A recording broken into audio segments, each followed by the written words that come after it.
All right. Well, that was super dramatic. I don't know what that was. What is it? Oh, look, we have like a little new overlay thing live with What are StreamYard. these guys? Neat. We can add our own overlay. That is powered by StreamYard. Cool. Yeah, where?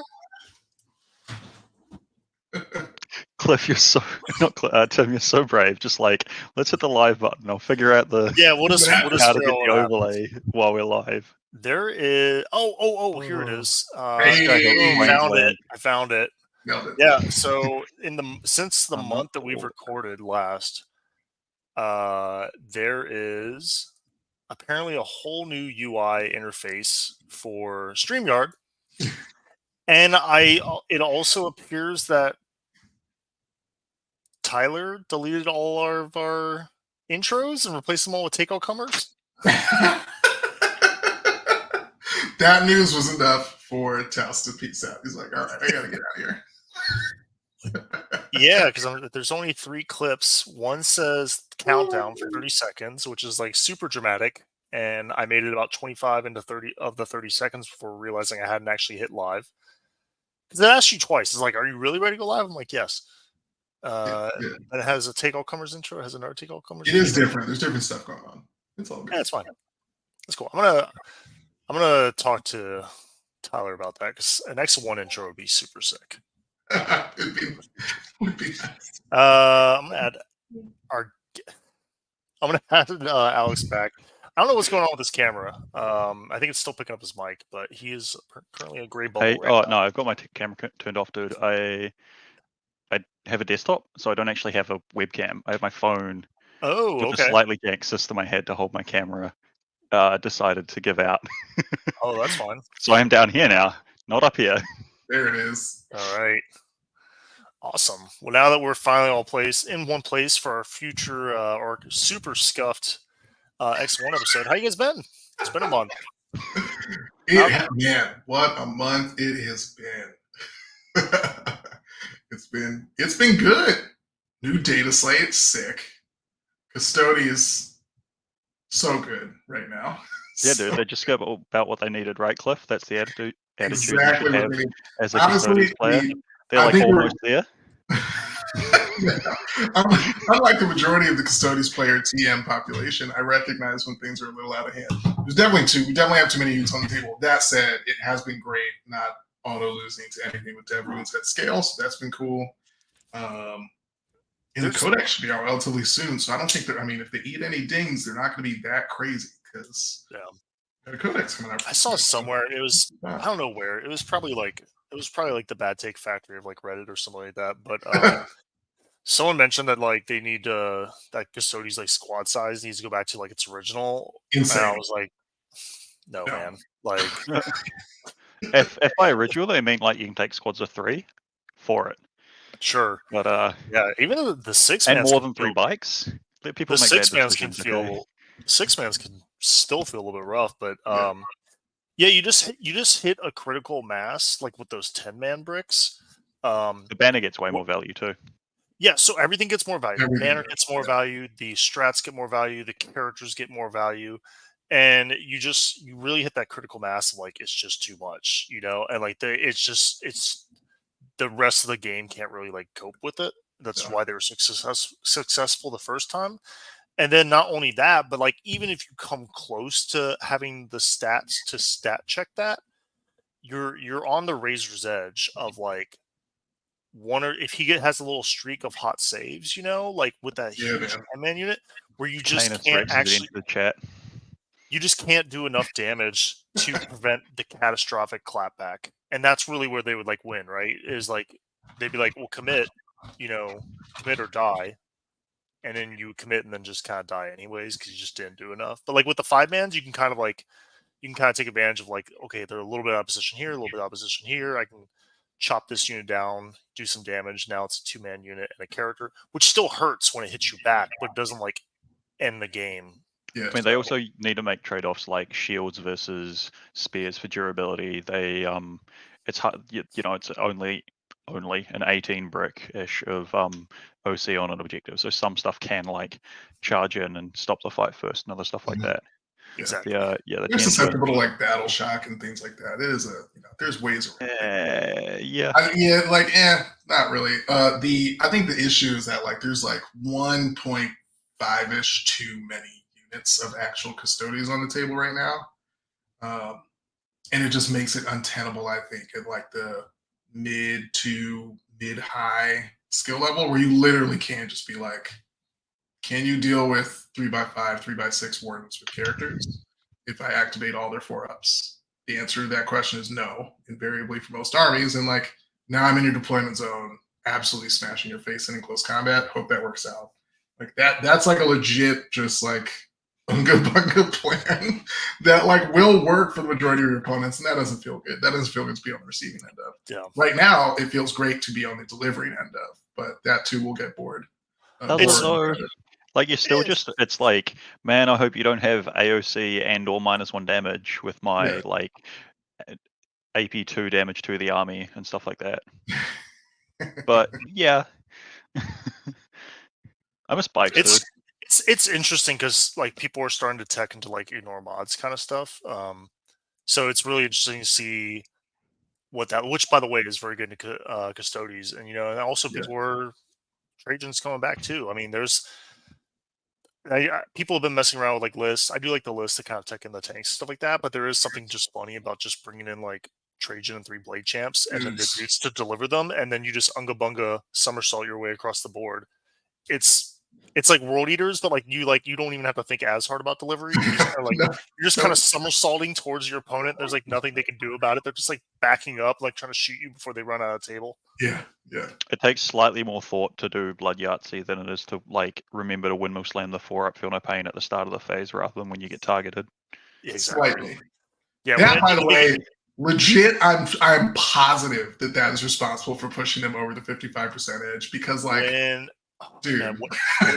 When I found that out, my win rate like almost doubled against Custodies because like then at that point that's when I had pivoted into the 14 dog list because it was like 4 stalkers, 6 brigands, and like 4 huntsmen. So it was just thermals for days, and I would just point every single thermal at every single unit and be like, "Do you want to pop your Feel No Pains?"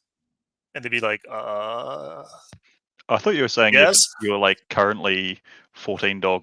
No. This was you can back. do it again, but yeah, you could, but you don't take the fun dogs. No, this was back in like last September or something like that. So, still been rocking September, right? It'll be. Oh, actually, I don't know. For me, WTC was August, and I didn't play again until after the other slate. But I was traveling. It was definitely for me. It was definitely September, I think, because like this is right around like Nova, like prepping for Nova and immediately post Nova, where I basically took Arnie Zert's 14 dog list because like when I went to because I took Shalaxi, 10 dogs, and the Changeling, and then I got to War Masters and I saw Arnie's list, and I was like so upset that I didn't think of just adding the 4 Stalker. I'm like, what if you just took the 4 Stalker and took 14 Thermals? And I felt so dumb for not taking that list. I was like, I can't believe I didn't think of that. But anyways, we have like super buried the lead here. What? We'd never do that. I haven't really done much the past month. I've honestly been working. Unfortunately, fortunately because I like to eat, but and have a house. But I've been like on 50 to 60-hour work weeks, so I've been trying to get games in where I can. But we're gonna cruise right past that, and let's introduce our guest, Mr. Alex Taus. You've definitely seen him around the Discord. Maybe not his face. He has an A as his profile picture. He's as for as long as I've known him. But Alex, why don't you introduce yourself? Yeah, hey. So I'm Alex. I guess most notably, I was on Team New Zealand for WTC. I've done back on the Best in Tabletop Network. I was part of Frontiers, the sort of down under, all over the show covers stuff that's happening everywhere in the world, 40k stuff. But life kind of happened for sort of the rest of the guys on that show. So so shout out to Sam, who I'm sure will have like a 3-part enormous question somewhere in the show questions thread. He was sort of the guy that made things happen. And so when he pieced out, it was like, yep, fair enough. You're doing a whole bunch of work. we'll see to that. And other stuff has gone on. So I based in New Zealand. I had been studying a PhD in engineering, have bailed out of that for various reasons, and hopefully soon I'm moving up to Auckland. Is the gist of it. Doing 40k stuff. I play knights and custodies with my first sort of 2 competitive armies because stuff's expensive in New Zealand and they are cheap comparatively. Have got Necrons, Yep. going at the moment, and World Eaters and stuff. But yeah, have I done the intro thing? Yeah. I think that was a great Yeah. intro. Really. Cool. Also, an Let's expert modular design or modular terrain designer. Yeah. oh yeah, Yeah. we will have Last to post edition, pictures on the Discord. I still want some of that terrain. Yeah, I need to sort something out about that. I switched to like making WTC stuff but haven't got sort of the ability to mass make it. So if Cliff pings me at some point, I might be like, oh yeah, I'll try to do that again. I know. This feels solvable. Yeah. Definitely feels solvable. It was really impressive when I saw it. It was he was just making these full terrain sets that just collapse down to something the size of a shoebox. They could all fit together like a transformer. Dude, you should see the WTC ones now as well. I've made the MDF ones that like pop apart and back together. If there's a break, I might pop out and get one. There's some just in the other room. So cool, because anything would be better than just the huge tubs of terrain that I have in my garage. Anything. Yeah. Cool. So we have I'm going to be bouncing around between our little. We actually kind of made like show notes today, so I'm going to be bouncing around between that and Cliff did, and by we I mean Cliff. I was not involved. Between the question mark. But yeah, we've done our greetings. We've introduced Alex. We've kind of caught up. We did a little bit out of order. Yeah, let's roll right into dataslate impressions. So as far as games so far, play experience improved, local meta better. I'm just going to go on a guess here. We're going to go from who's played the most games to who's probably played the least. And I'm going to say just because it's been crazy, like I think probably Alex has probably played the most games out of any of us since dataslate. What are you thinking? I don't know how much you've done. That's possibly fair. If you say more than 3, that's more than me. Yes. Work has been rough. Yeah. So what are the impressions? I've not had like the widest spread of things I played into. I've played as Chaos Knights once. The demon changes hurt the way I like to run that first of all, and I haven't tried a big thing yet to get the benefit. I played Custodies for a couple games. One of them was a scrim, and so they are definitely solid. I put bikes on the table for that, and they can be really fun. I got to do again in a practice game. I got to do the full bike movement thing, where you have them with. So for people that don't know, which fair, the shield captain on bike came down 40 points, went from 180 to 140. He came down a lot. And his data sheet abilities are.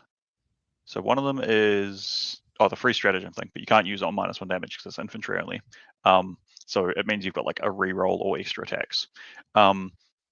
And his other one is always consolidate 6 inches, and once per game in the fight phase, or at the end of the fight phase, you can make a fallback or normal move.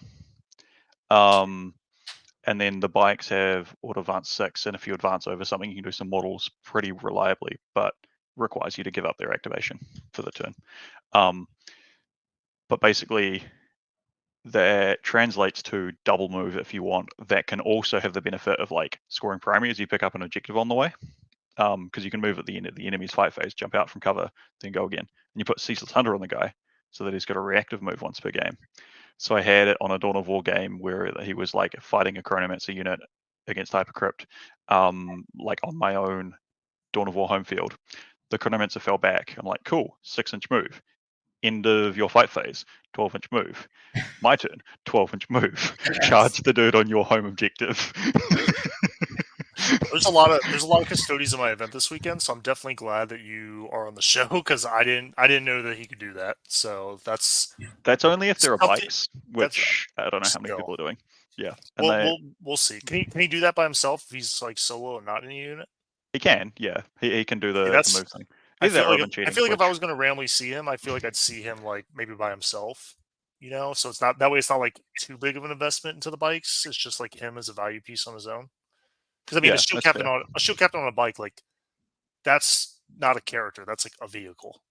A scary one. It's not what it still used to be. T6. It's yeah, they're T6 still. That's not what they used to be. But yeah. Still very good. No, so that's Custody is solid. Playing Imperial Knights, I can't believe Canis came down. Unreal. It's to make up for everything else. Elf rerolls are kind of cool. Like that on Melter feels fairly solid. I haven't been brave enough to put World Eaters on the table. So good. I don't. Yeah, I'm sure they are. I just haven't found something, and messing around with Necrons as well. So yeah, a few different things. Played into new Drukhari. They definitely solid. There's definitely still some things they can have issue with. They really don't like towering shooting actually, because if you're trying to hide a boat, right, you can either try like a raider can't hide in most ruins because it's like got an enormous sail. And then if you sit behind a ruin, it's like, okay, well, I can now walk my big thing up and touch the outside and open the boat, and then your punchy unit doesn't actually punch as hard anymore. So I don't need to worry about it. So that's a weird dynamic we worked out they didn't like. And the Night Warden is really funny at clearing Incubi plus Archon, because it does dev wounds against non-monster vehicle, and those happen at the end of the sequence. So you just hose the squad of Incubi, and then like a couple of dev wounds sitting at the end pick up the Archon. It's like no. That was that experience. Yeah. No, it generally seems like it was fairly solid. Necrons not having a change was a decision, and there's some other ones. An interesting call. Yeah, I'll let you guys go while I go like load the slate so I can remember the things. Yeah. So for me, like I said, like work has been crazy busy, and I actually reached out to Anthony. I said, "Hey, man, this year is just not like really coming together for me." So I'm still on Team USA, but I withdrew my name from like the academy as far as like someone to like seriously consider, because I'm like, look, I just literally like right now I have a minimum of 6 games practice, 3 per faction that I've signed up to be like an expert on, which is Chaos Knights and Death Guard, and I'm like, bro, I'm struggling to hit like 2 TTS games, a month. It's bad. So I just can't meet the standards. So I said, hey, I'd love to be around. Like I do the data reporting and recording for the Team USA practice stuff, and then love practicing those guys. But I'm like, look, man, it's just like life is just like just isn't working with me right now. So that out of the way, I have been able to spectate, kind of dipping in and out, and watch a lot of games. And we have this huge spreadsheet where basically we have this Discord channel where we just report the data after we play a game. We basically say like the mission, the 2 armies the 2 factions that played, the archetypes, the expected score, what the actual score was, and kind of like a brief rundown, like what we happened, what we learned, and we do that for every single practice game. And then we also have people spectating that as well, and people will chime in and everything. And so I go through and I read every single one of those, and I have this huge spreadsheet, and it has all 26 factions on one side and all 26 factions on the other. And then it has a link to documents on those. And so for that matchup, you open up that document on that spreadsheet, and it has every single relevant practice game we played. And so I read all that and I enter all that. So I've been getting kind of a good feel of like kind of how things are shaking out and everything. So World Eaters are a really cool thing that Anthony has been doing. Is he is, in addition to everything as above, he also puts 1, 2, 3, 4, 5, and he puts what his blood roll results were for that round to kind of give like context for like how the game was going and everything, which was kind of cool. I love it. It feels like Anthony's trying to make himself sad some of the time. So the thing is, like, he's and you could tell because like Pirate Cup is going this weekend. He brought World Eaters to Pirate Cup. They still do what they do. You just have to play a little bit more respectfully with Angron. I mean, Anthony was like a massive proponent of like, if you're playing correctly, Angron doesn't need the res anyway, right? Exactly. Well, the thing is, like, also it's even though the res isn't real for you, it's still very real for the opponent. Like when they have to like respect it, you know what I mean? Like they can't just like bank everything on Angron not coming back. My first rep into World Eaters was I was playing Chaos Knights into them on table quarters, went second. I killed Angron 3 times, at least Golly. twice, Ugh. and the last time got him down to 2 wounds with a carnivore. Like running in tank shock punch. It's just like, bro. Just a he casual immediately hard 3,000 rolls versus 666 3,000 each point. time. So they still And hits the 8 both times, I think. they still generically do what they did before, and they just push up and they stage. They just don't quite, the reliability and the synergy isn't like quite as much there anymore. They basically just drop that Juggernaut Lord. They take a second unit of Jackals, which kind of helps get them in. That actually helps a little bit because instead of Blessings of Corn, you now have a second icon. You have another trash unit. That sort of thing. They still generically do what they do. They still hit really hard. So like if you pair into World Eaters and you haven't played them like post dataslate and you think it's just going to be like a free win, like, and the juice is, the car's out of gas, like it's not. They will still They kill still you. hit just They as still hard. hit just as hard, and like if they can stage up on you unanswered, then like it doesn't matter if they don't hit the advance and charge. Like they're still staged and they're going to come crashing down you next turn. It's like playing against a good orc opponent. Chaos Knights has been interesting. Lucas has really kind of taken the lead in there, and he's really been getting reps in both the dog list and the Lancer list. The Lancer is really, really, really cool. Unlike the Rampager, he is very durable.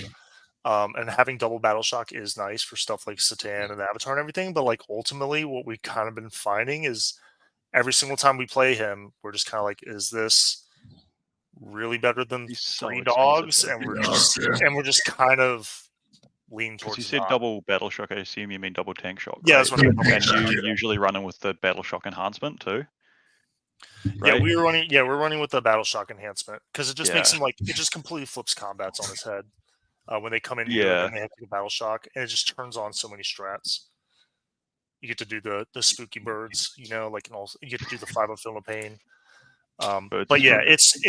it's really cool, but it's just not the way the book is written. The book is written like, it's just written to push you into war dogs, unfortunately. And just the way just being able to be in 3 spots at once versus having all your wounds in 1 spot. There's certain armies that can't deal with it, and then when you're playing it, it feels really cool. But then there's other armies where you're just like, as soon as you see the matchup, you're like, "Ooh, I wish I didn't have so many wounds in 1 spot." I definitely don't mind a Rampager. Like, I don't think it's worth putting an enhancement on him. Just like having one can sometimes make the points. Yeah, okay. I like that. Like, just keep him cheap and happy. He is really quite cheap. Yeah, and I like having 4. There's something to be said for having 4 different damage profiles. Yeah. Because like I can't think of a single army that's going to have like the type of defensive strats that's going to like invalidate all 4 of your profile. Like there's going to be something that's sufficient to swing. So Yeah. learning that's pretty cool. And the fact that you have you can have 18 attacks or sustained on 2s after your strength 20 tank shock as well. Yeah, so cool. And then his advanced charge is really good as well because like it's just you're eligible to clear once, right? So it's like, I'm going to roll in advance, and you can even move him to where he might want to charge something, but is behind a wall, right? And then say, nah, the brigands put in work. I'll just chill here on this objective. Exactly. Yeah. Past you. That's kind of like when you do the blade champ. You just advance and then decide later if you're going to use the advanced charge. Yeah. Death Guard have been able to get some games in. They felt really good. The stuff that's still good, people are still taking. People are already taking Typhus. They're still taking them now. Yeah, he was good anyway, wasn't he? He was good. He was good. I thought he was going to go back to 120, but he went down to 80, so he's really good. Although mine just likes to roll 1 and take off half his own health every single time. But that's not math. He's good. He also has flat 3 damage. It's the pro painted energy that it's got, Tim. Yeah, like it's painted really nicely, which means it's not allowed to be played well. It's not allowed to do good. The Death Shroud came down a little bit, not a ton, but a little bit, and they were good before.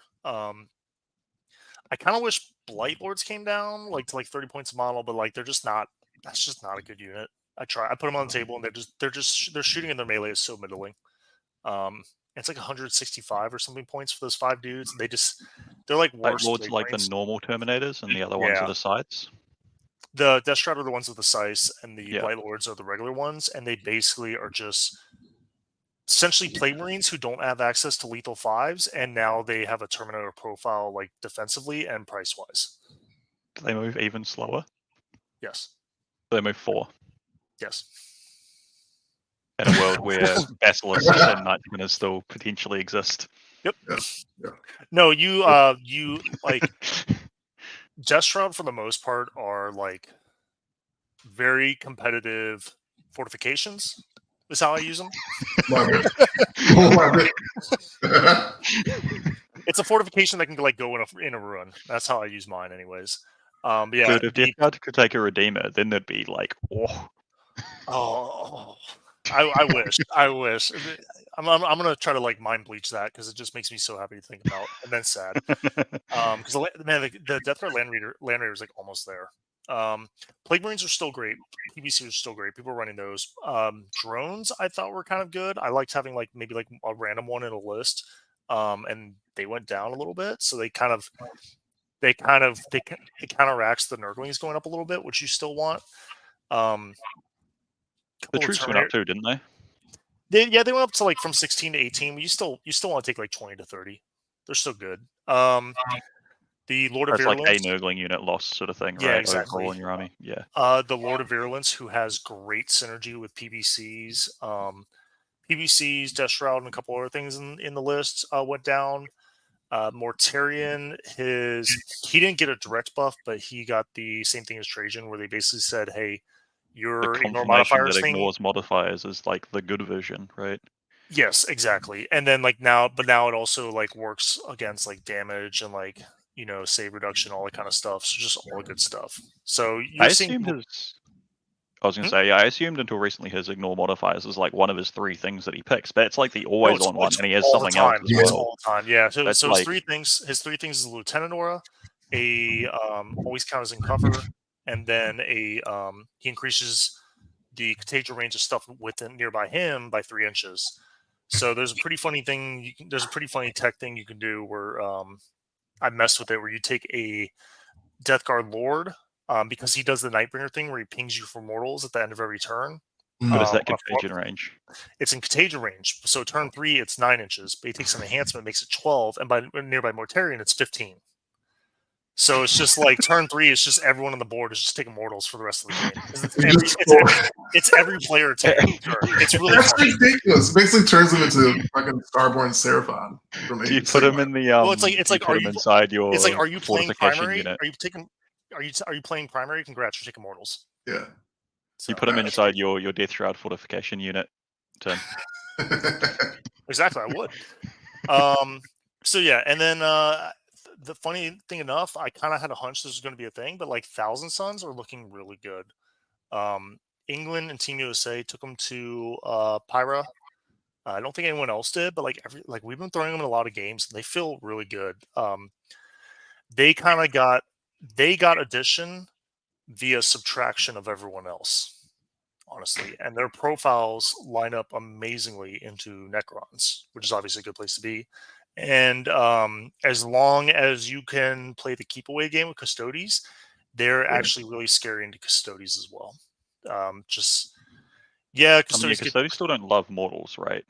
They don't love mortals. They don't love dev wounds. They get a feel no pain versus it, but it still hurts when you drown them, because that's what Thousand Sons do. They drown you in bullshit saves.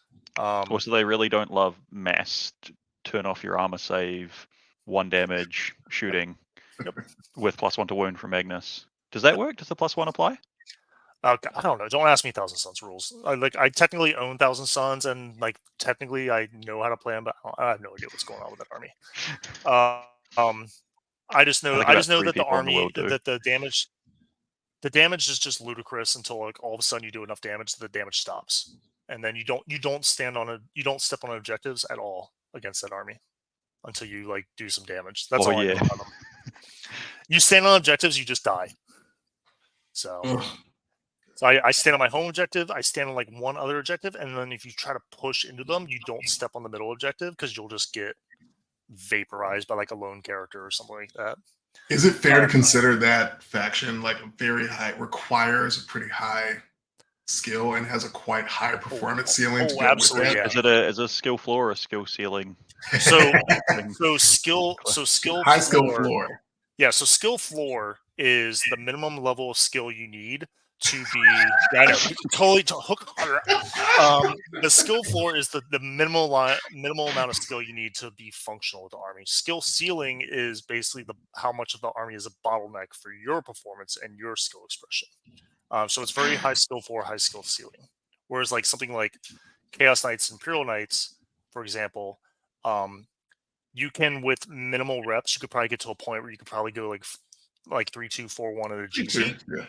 But then like there isn't a huge difference between like a GT winner and a super major winner, like what they could do if they're both on like the same Chaos Knight army, as far as like what the moves they can make, or whatever, if that makes sense. What about you, Cliff? Your impressions? Oh man, I mean, I live in very casual competitive meta universe. I got a couple games in, both against Marines, one Vanguard, not the good one, and one Gladius detachment.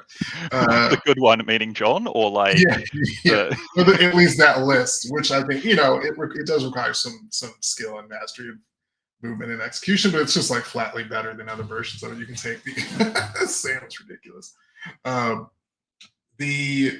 Both those games ended bottom of 3 because I had Wardens rampaging in their deployment zones, doing whatever they wanted, and Alaris and Kaldis Assassins doing whatever they wanted. Or Kaldis Assassin do whatever they wanted. I don't know. I think like it's fun. I've only gotten 2 games in. I expect it'll stop being fun in about 2 more games, and then I'll be like, all right, that was cool.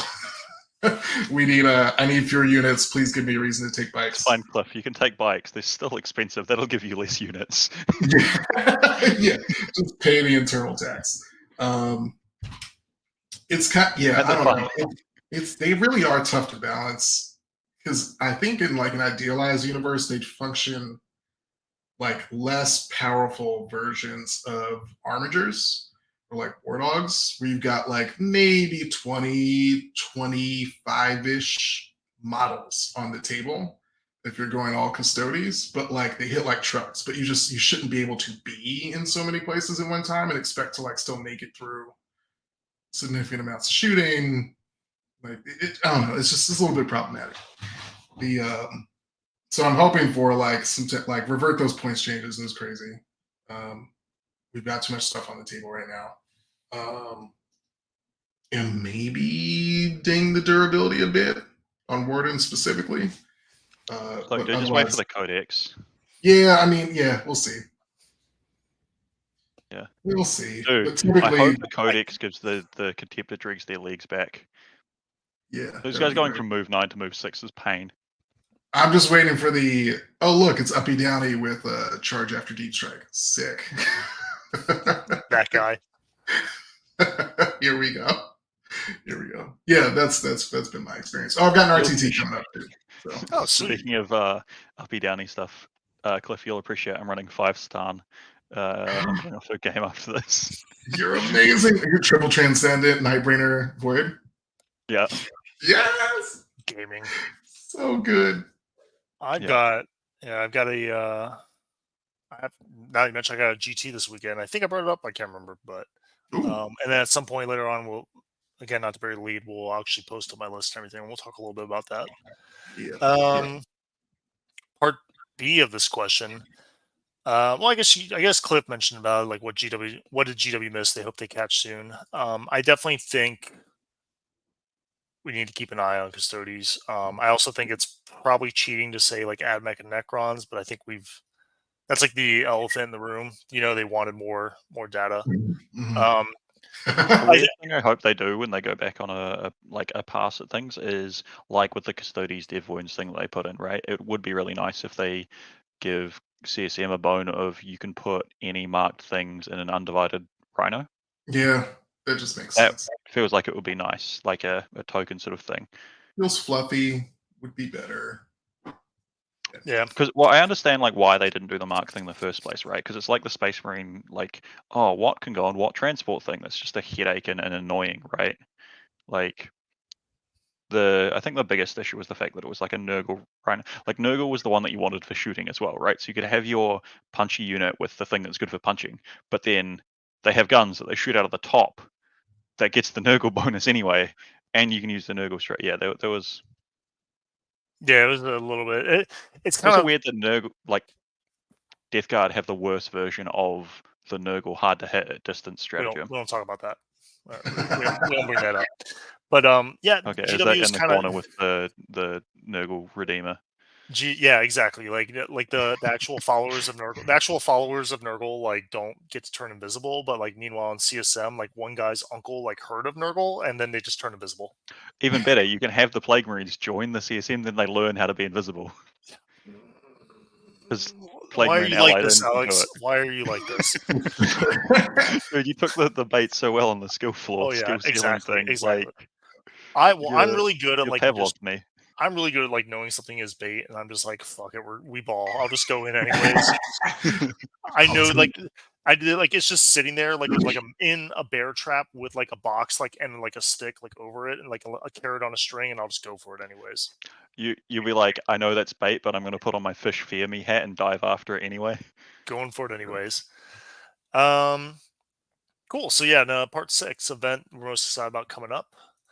I am actually going to, if I can figure out where it is, I'm going to start talking really slow, installing share screen. Here we go. Boom. The new Best Coast Pairings website, or I should say this is the app. And as you can see, it's just a browser. But if you guys have BCP installed, you'll notice that the app now is really just a shell that as soon as you click to it, takes you to the mobile browser. Which yes, like go to the website, please. Is there? That is probably the biggest admission of failure I've ever seen. But hey, it anyways, could be that Jiffy's winning and just dragging BCP over to the same like area that DUP was in. For real, it's just. I haven't anyways, interacted with I'd say have to. Yeah. Anyways, this is a local GT event. It's like 3 minutes from my house, which is kind of awesome. They do this every February and every August, I think, usually. It usually hits about 30 to 40 people. It honestly, our RTTs are exactly the same size. It just has 2 extra rounds tacked on. Just massive RTTs. We do. What about like, the one that the store opening in where Anthony is with the like 40 player RTT? Good God. It's so ridiculous because like now if you want to win, you have to like also like you have to make sure the list you bring scores. You can't just be like an army that like wins by like 5 points, like wins like 60 points to 40 points, or like denies the opponent. You have to build like a scoring machine. You also have to get a little bit lucky in pairings. And then you're just like rooting, especially like, given the sharks that are at that thing, right? Yeah, you also have to like root that like other people like took like the wrong secondaries or something like that, and they like drop 4 points on secondaries. You're like, haha, you got a 96. Enjoy getting 5th place. Or like, oh no, I need to take tactical this game. I hope tactical card things don't happen. So this is really good. So this is all the people are going, and as you can see, it's literally just like Miami Dice and then like a couple other people. So we got some Cigar City and Gaming guys, which are the people from Tampa. Adeptus Discardes is kind of cool. I feel like it's not sharing properly, Tim, the screen share. Is it not? Is it not? I don't know. It could be a me problem. I think it is. I think it's just the Oh, I see. It opened up a new tab. There we go. Oh, I see. Yeah, we're totally professional, guys. We totally know what we're doing. Did not realize you had clicked into the actual player. Well, I mean, I blame. I looked up from my painting. I'm just gonna blame all this on Best Coast pairings. But yeah, we got some teams here. Most of this is the people from my team, Miami Dice. You can see there's about a gazillion of us. Cigar City Gaming, which is the guys from Tampa. Tampa's got a pretty good competitive 40K scene going on. So they're coming down. I heard there was a house there that was reasonably good at the game. So what? Oh, yeah. Well, from Tampa that was fairly good at the game. They're in Orlando, which is close, but I think they are focused on either going. So most of them are going to the Pyro Cup in Poland, or they're like supporting that, or they're just doing like Art of War stuff. We also weren't. I was going to reach out to Art of War and see if they wanted to come down for this, but fuck those nerds. I kind of wanted to podium and or win. And then 2, we weren't really sure if this was actually going to fire with like 25 plus people. You know, it was just like the last week we got like enough numbers to get up to like the 30s. So I didn't want to like imagine going to your local like your local 20-ish like person GT and like a quarter of the field is the Art of War house. I mean, and then another like to me that's like a $15 to $40 like clinic.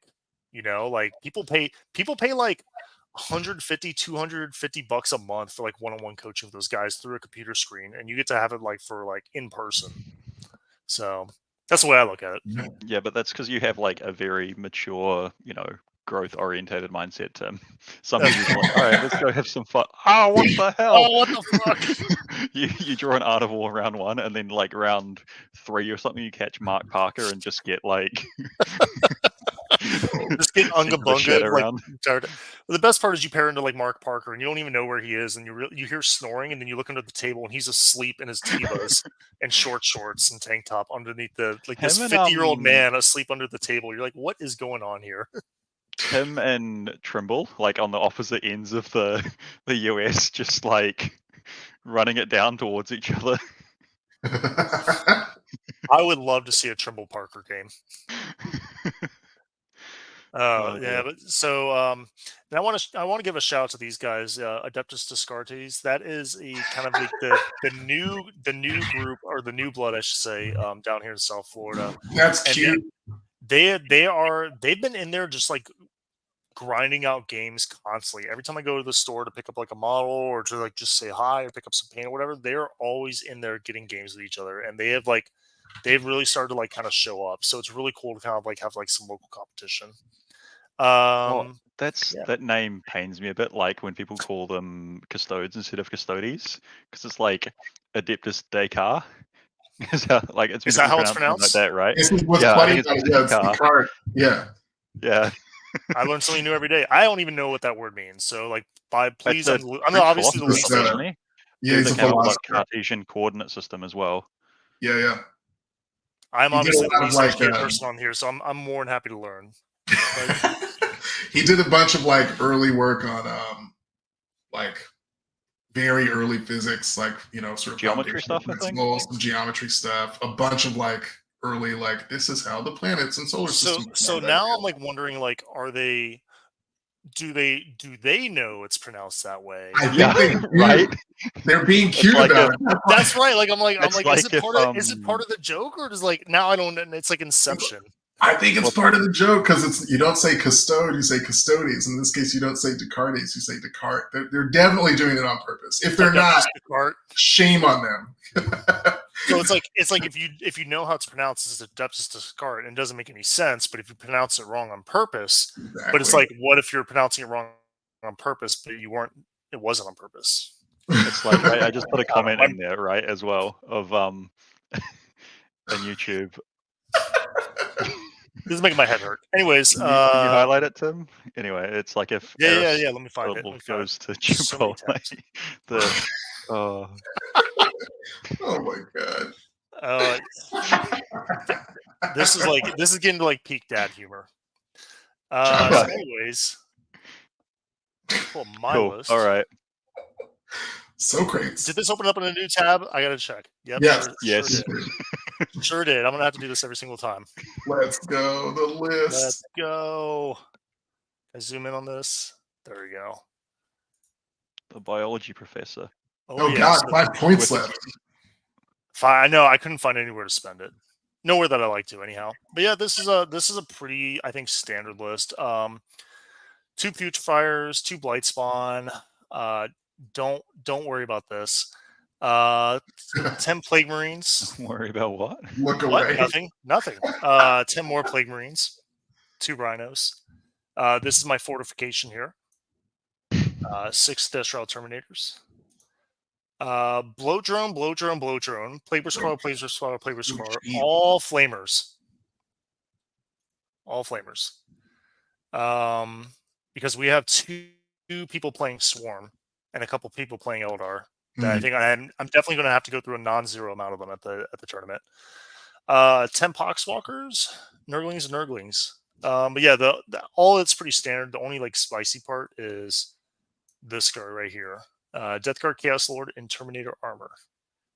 Twin Lightning Claws and Living Plague, which increases his aura range by 3 inches, aka his contagions.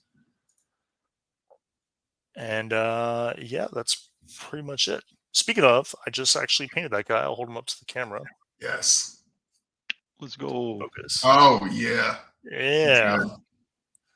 Just a Blight Lord with That's never going to focus, is it? Just a Blight Lord with the Sorcerer Lord. He's been working in Nurgle's garden. He's got his green thumbs on. Sorcerer Lord, like claws. But not that jokes from Alex today. Yeah, I gotta fit the theme here, don't I? I actually messed with Al Whiteman. I actually messed with the turn resources a little bit. I do like them a lot. I was just worried about just the way Death Guard kind of build. You kind of like accidentally. It's very easy to accidentally all of a sudden just give up like enough bring it down and enough assassinate to last for like 2 games. And so I kind of didn't want to do that. And then like when you're shooting into Wardens, like in theory it's a good profile, but like you're hitting on 3s. You're hitting on 3s. They're saving on, unless you tag them with Contagion Range or Boil Blight, they're saving on 3s because cover once. Yeah, they'll be saving on 3s because you're AP2. They'll be -1 to wounds, so you're like wounding on 4s. They have the Feel No Pain. When the Feel No Pain is down, it's awesome. Or when you shoot into Trajan's unit and he's attached like troops or whatever, like that feels pretty good. But yeah, it's just like as soon as they come down, they shoot. Like if they don't pop off, they instantly become a liability after the drop turn, and then you're like trying to run this 4-inch, like 4-inch moving guy away, and a lot of times, sometimes like they come down compromising spots to get angles, and you're trying to like run them away after that. It gets rough. So usually what I do is I would drop them down. I would drop them down directly in front of a ruin to shoot stuff. So that way, like if they don't die in the clapback immediately afterwards, they can then run backwards through the wall, and then they just become screens or whatever. So I messed with them. I just didn't like them. I like the Sorcerer Lord because he really punishes an MSU that's trying to like fight you in the middle. And unlike Typhus, who is really good, I do really like Typhus, and I run him a lot on my list. But Typhus has to come out to do the mortals and stuff, and you always run that risk of like, hey, you might just hit the one, and then poof, one of your Death Shroud goes up in smoke. Whereas this guy can just stage behind a wall, and him and his unit can just sit there and project threat, do homers over and over and over again, be like, come stop us, and if you try to like generically fight in the middle, now you're taking attrition damage as well. So I've just ended up really liking that guy a lot. I think he's a little bit underrated. And then rerolling 1s in combat for the guys who hit on 2s is also cool. Not amazing, but it is cool. Yeah, that's it. Cliff, you said you had an RTT. Tell us about that. I do. It's going to be pretty small because it typically are. It's this Saturday, 2,000 points. I'm probably going to bring the list that I've been using. I might make small tweaks. Take some bikes. Do it. We'll see. What? I kind of do. Like, I kind of do want to drop, like, switch some stuff around and take 1 or 2 bike captains. It's just like, that's just such a cool. I like Hanison. Cool interaction. But it's 3x4 Wardens, Trajan, Blade Champ, Shield Cat, 3x2 Alaris Custodians, the Terminators, 1x1 4-lady squad of sisters, 1 5-lady squad of sisters, 5-man squad of guard, Draxus, the Caldus Assassin, and the Sisters Rhino. That's been okay so far. Lars Terminator. 5 sisters over 4 with scout move, Cliff. 5 sisters with bolt guns rather than 4 with scout is a call. Oh no, I'm sorry. It's like both Witch Seekers. Yeah, 1 5 Witch Seekers, 1 4 Witch Seekers. They go on the Rhino, off to the races. Yep. It's cute. It's cute. It sort of forces like, you're like, all right, I'm gonna go sit on this mid thing with these people in the Rhino. Also, I'm gonna park these guard over here, and you can't get them unless you get within 18 inches. Oh, you have to come forward. Oops, I'm also going forward. You could be extra cute. You could leave one of the sisters units out of the Rhino, so then you can either go off somewhere or like scout them and hop them in the Rhino, and then scout the Rhino. Oh yeah, but I love the like activation. Not well, at least at the level that we're playing. I love the activation nonsense of people coming to be like, oh man, I have to blow another unit to blow up this other unit. You're like, yep, sure do. But yeah, that's the right call. I should do that. Well, also even you can even just put them there and then be like, cool, I'm going to do this, so I have 1 more drop, so I can get like that bit more information. So yeah. But yeah, I think it's been good. It's been great. Then again, it's not, it's not 3x5 characters for days. Off you go. So it's like that's your like token, like like little bit towards the casual competitive side of your local scene, right? It's like, dude, Like, it's I'm fine. trying to We've be. only got 12 wardens. It's all right. Chill, Everything's guys. cool. Yeah, it's cool, guys. Don't worry. It's totally fine. Yeah. Just try to be like slightly more tactical, but in the end, I might just end up like, all right, fuck it. I just want to go do this and not think for like 6 hours. Off I go. Fuck it, we ball. 18 Yeah. wards into people. Just The other thing that I've been like, I was like, what's the like? How hard can I go on just straight up Terminators? Just take max Terminators and see how that goes. They're pretty nasty.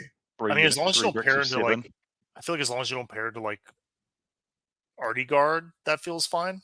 And that like that's just not a thing. Not a thing. Yeah, around my exactly. No one's really So, running that.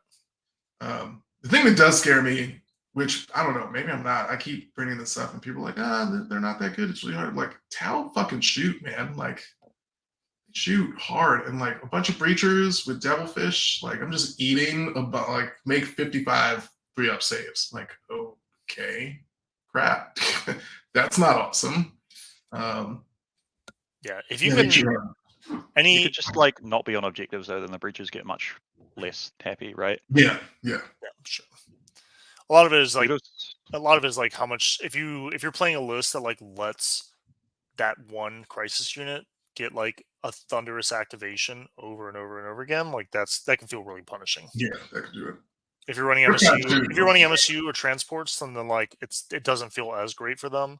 Mhm. Or if you're running like whole spam, which is why CK has historically been good in Tau, because it's like the worst of both worlds, because your MSU, you're fast, and they're wounding on 5s. It's just like pure nightmare fuel for them at that point. Because you can just start in line and it's like, okay, great. You didn't bring long strike or hammerheads. I'm gonna start a line. If you try to get angles, you can't fire and fade turn 1 because it's 2 CP.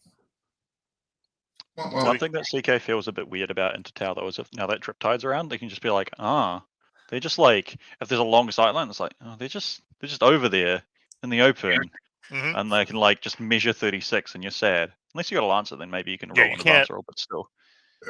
But yeah, exactly. You can't.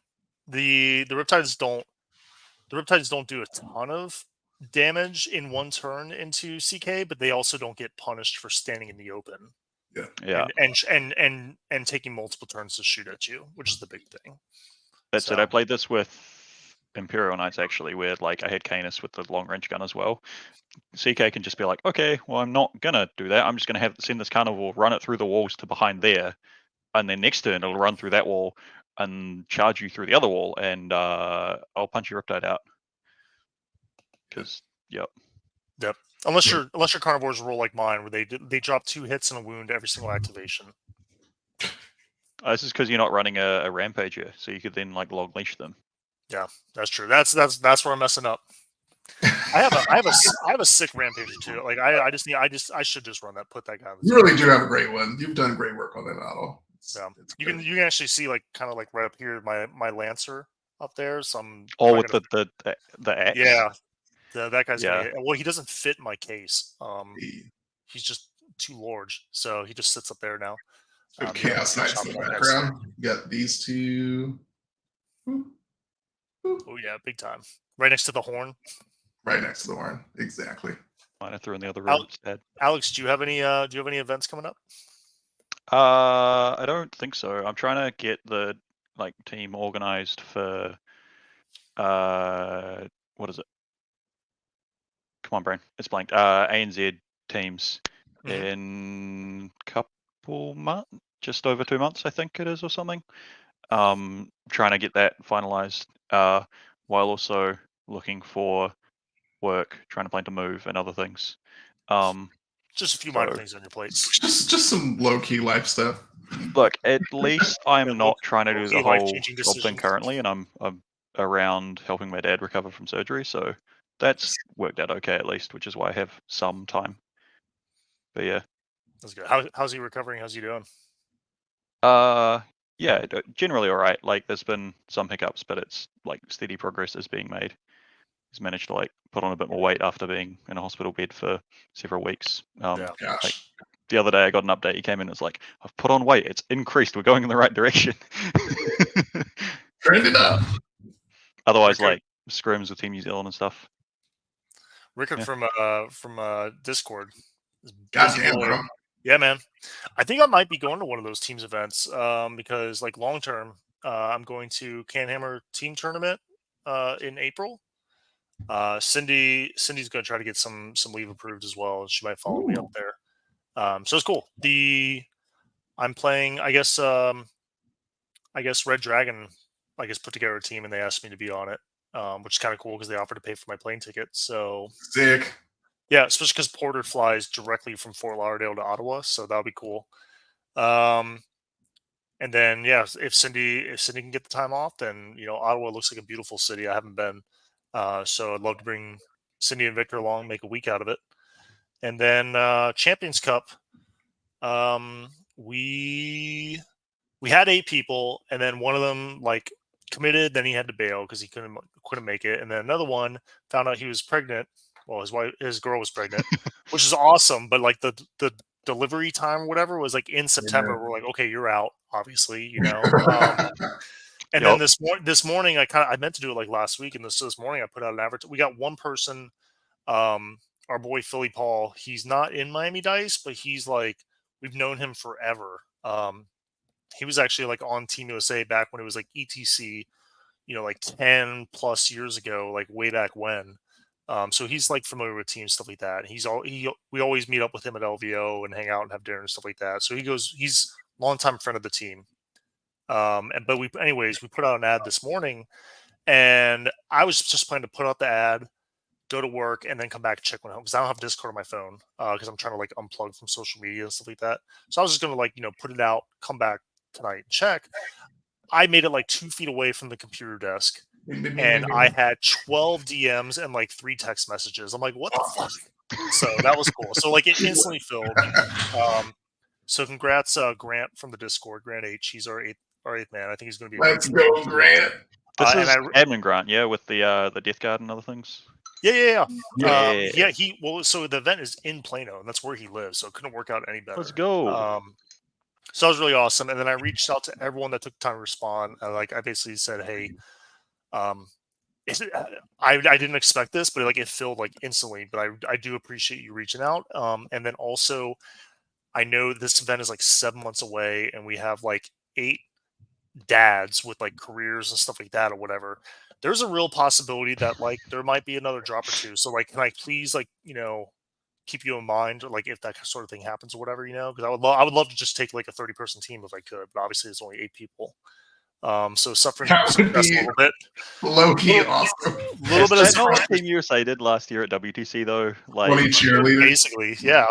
Well, because that was the thing, because like they had started a new system for Team USA, but like part of it was like, hey, this is like the experimental year where we're trying to rebuild the team personnel, the team system, and how the team operates while we're doing all this stuff, So it's like you're trying to build the ship while you're sailing it, Like it's just kind of like the reality. Like what's the like Wallace and Gromit cartoon where he's sitting on the front of the train putting the tracks down furiously as they're going along? That's what it was like. That's exactly what it was like last year. So part of that was we had to basically be willing to. The first hurdle was like you had to commit. Be like, are you willing to get the time off, purchase the plane ticket, and like commit to coming to Belgium without knowing if you're a starter or not? And so pretty much almost everyone on the team was like, yes. And so we all put our monies where our mouth is. But then after that, like people didn't get selected. We're like, well, I'm not going to waste a trip to Belgium. So we went. Like, what else? We're still going to go. So that's basically how that happened. But anyways, that's going to be a lot of fun because we're going to do an Airbnb because Airbnbs, especially split amongst 8 people, maybe 9. I might grab one of those people who asked to Merc and be like, hey, you want to be a coach / alternate?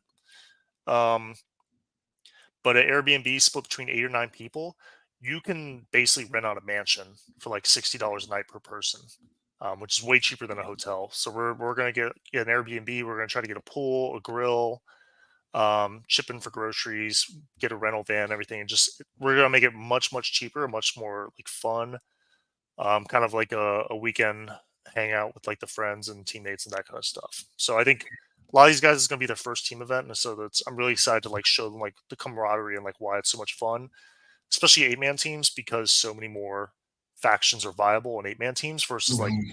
5-mans, 3-mans, singles. Where you Singles, just yeah. bring the like 5-mans, you just bring the strongest thing.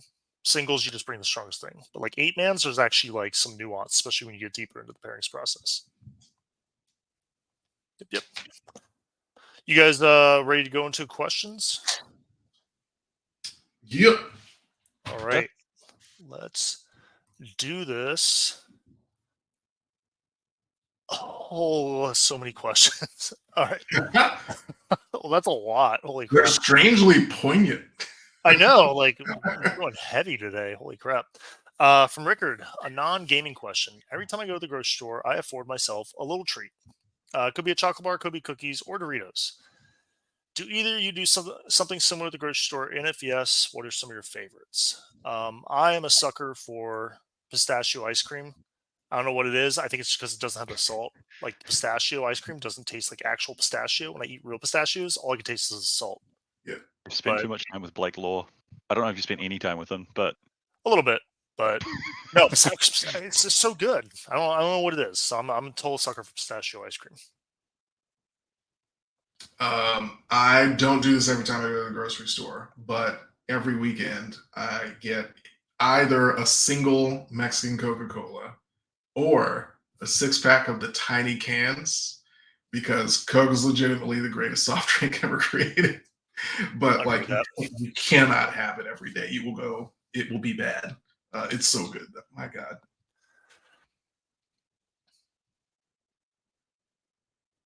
Is that Coke? Was that a shot glass? What was that? no, it's just it's to like a Oh, okay. You just have yeah. ginormous hands. Just immense. Yeah, no, what was the one that I would sometimes do was like those like steamed pork bun things. They would sometimes have them at the thing, like in an Yes. actual steamer. I've since discovered that they do like 4-packs of frozen ones that you can just microwave for a minute though. That's a bit dangerous to discover. They're good though. Next level hot pocket. That's amazing. Yep. That's a fun question. From Rickard Part B, a gaming question. I can't remember if I asked this for. If I did, please ignore it. No, we'll just ask it again. Using Magic's player profiles, Spike, which is play to win, Timmy, which is play to be social, Johnny, which is play to be creative, where would you say you land? For me, I'd say kind of depends, honestly, on the mood I'm in, but I would say I definitely probably am an even split between Spike and Timmy. Uh, by the time I show up to an event, like I have, I'm testing myself to see if my preparation on um, kind of reading the tea leaves of the meta, like looking over the stats, trying to figure out like what's my risk threshold of what's popular slash powerful, and how much am I willing to dedicate my list towards what I think I'm likely to face and how impactful it is to be when I face it, in addition to like actually like outplaying the person across from me. I find that rewarding in itself. And like for me, that's where the creativity is, if not like the creativity that like the other people have in list writing. But then when I'm at the table, I really try to like make every single person I play with feel important. Like I don't ever want an opponent to feel like they're just an NPC obstacle that's in my way to the end of the event. Like that's a really dehumanizing way. Like I've played against people who have been like that towards me. I've seen people who post game or post event they talk about like that. Like when they talk about like randos stuff like that, I'm like, that's a really dehumanizing way to talk about people. And just because someone isn't as invested or for as far along in their growth journey, if they're even on one, because they don't have to be. It's not that deep as toy soldiers. But no one really deserves to be dehumanized that way, I think. So I And how, definitely am like a mix between like social, playing to win, but like in a humanistic way. I don't know if that's the best way to put it. And then I definitely love being social. I'm very talkative. I'm a social butterfly. you can tell by the length of time you spent on that response. um, Dude, coming from a small small town scene or whatever, then yeah, the idea of like there are not unknown players here. It's like, oh yeah, this is the group of locals here that show up to the events. Not like in the States where there's like you guys have got many more sort of population centers around with driving between them. It's it's a wild concept of sort of seeing players as obstacles. I wish it wasn't. I wish it wasn't a thing, but I've seen it. Yeah, since I've jumped in here, I don't know the names of the systems, but I'm probably in between the social and play to win. I don't feel I'm the best, most creative list writer person. I'm okay at like taking something and practicing and tweaking it, but yeah. I would not call my approach creative as much as I would call it like I'm just gonna pick like I'm just gonna Cliff's pick approach is like oddly creative, right? Yeah, I'm not sure like that. I'm like, what will I enjoy hobbying up? And then can I put that on the table legally? Cool. Now that that's on the table legally, let's go have a good time. But also, like, I'm not throwing. Like, I'm trying to win with, like, often not an optimized list. But once it's on the table, I'm like, all right, let's see how far I can push this. Cliff's the kind of guy who's going to handicap himself for the aesthetic and then go as hard as he can with that handicap. While also having an absolute blast. Like, I've definitely, I will not let, I often find myself like letting people know, like, hey, just a heads up, like if you do that, I can do X, Y, Z. Like, are you sure you want to do that? And they're like, oh yeah, I don't. I actually do not want to be in heroic intervention range of that unit. Like, good call. It's like I do a lot of that. There's sometimes advantages to that too. Like in my opinion, the best Overwatch is the Overwatch you don't have to spend CP on. So if you can just deny an area by like reminding someone to like the Overwatch, be like, hey, I Overwatch with a bunch of anti-infantry 2-up flamers, you know. Like 4 out of 5 people are gonna be like, "Oh yeah, good point." You know, like I don't want to go there, and you're just like, and then one person is like, "All right, bet I'm gonna move." Roll your Overwatch, and like now you're kind of like shit because you wanted to use that CP for something else. And you're like, well, now I can't seem like a beezy. So you like, you know, I don't want to seem like a chicken shit. So you roll it, and you roll 3 shots. You're like, fuck. Like, wow, is that a nightmare? Called it. You do like take like 2 wounds off like an 8-pounder or custodian. He's like, wow, that was really scary. I'm like, shut up. But yeah, it's definitely, I think my priorities are, I mean, creativity, not through list building, but much more about like the hobby aspect is probably 80% of my enjoyment out of 40K. With respect to the actual models of using them, like most of it is just like hanging out with people, talking about the game, being casual, and ensuring that people have a really good time when they join it. Because it's just like, it's so easy to find. It is easier than it should be to have games that like are not awesome, and each one of these games really should be awesome. Yeah, definitely agree. Great question from Grant. Hope you all are doing well. Having a team event to prep for now kind of helps with the fear of stuff changing mentioned below. That's because Grant is now our 8-man team for Miami Dice. I'm slowly coming to terms with the fact that I'm a hobbyist first, competitive gamer second, meaning that it takes me a little bit longer than usual to get stuff table ready. How do you ease the dread you feel when a faction you play work on is doing a little too well and is going to get smacked down by the stuff you get hobbied up? Obligatory, you're building a collection, not an army comment. And then we'll go to the second part of his question. Generally, I mean, yeah, the building a collection, not a list, like kind of helps. A list is a good kind of like grounding spot to like for when you paint your initial target and your initial goals for hobbying up something. But if you really like the faction, if you think you're really going to stick around for a while, then it definitely helps to probably like slowly grab about like 2 of everything and just start painting it up. Custodians? Then there's a lot of factions that when they get hit, for the most part, I know we all like to think about like the really drastic ones that have like been left a smoking crater in the ground, but for the most part, they don't get hit so hard that they completely disappear. They just pivot.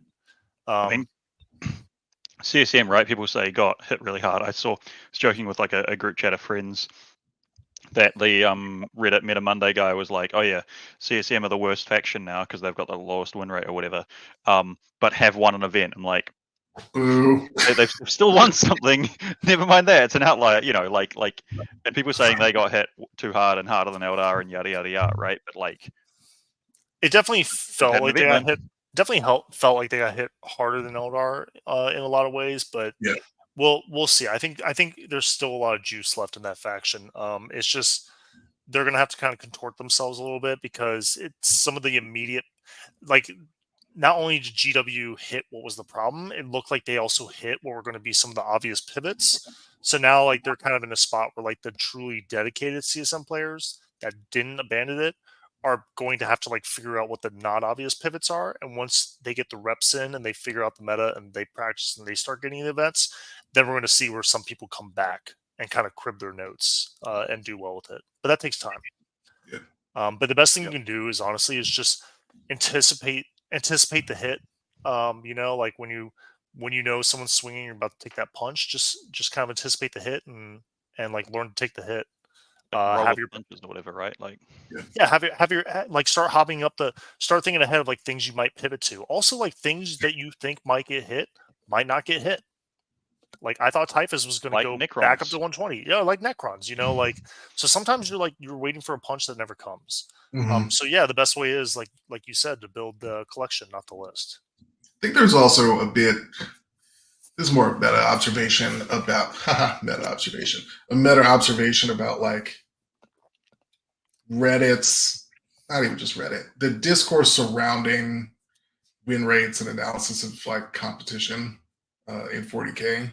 A lot of that stuff is happening like up here. Like even the stats that we track like incredibly intensely in a sophisticated way are focused on like a slice of the top most intense, most competitive population of 40K players. And like for the vast majority of us, throwing myself in that bucket, like these sorts of tweaks don't have like a massive impact on the outcomes of our games, right? Like most of us are showing up, we're playing to win, but we're also like trying to have a good time. So like whether like custodians are probably going to cop something, points increase, durability decrease, a data sheet change, who knows? But like also who knows when that's going to happen? When it does, it'll be like, all right, cool. Probably not going to hugely shift what I'm doing. But maybe I'll like shelve that army in favor of something else that I own that's like doing a little bit better. Like maybe Knights get a little bit, Imperial Knights rather, like get a little bit of love next go around, and like you just see what it is. Just builds on the. Don't accept the dooming that comes out of the discourse with respect to data about 40K. I mean, also, right? Like from another point of view, like this show, right, is called X and One, which is nominally like the goal of having an 80 or 80% would be for a typical 5-round event, right?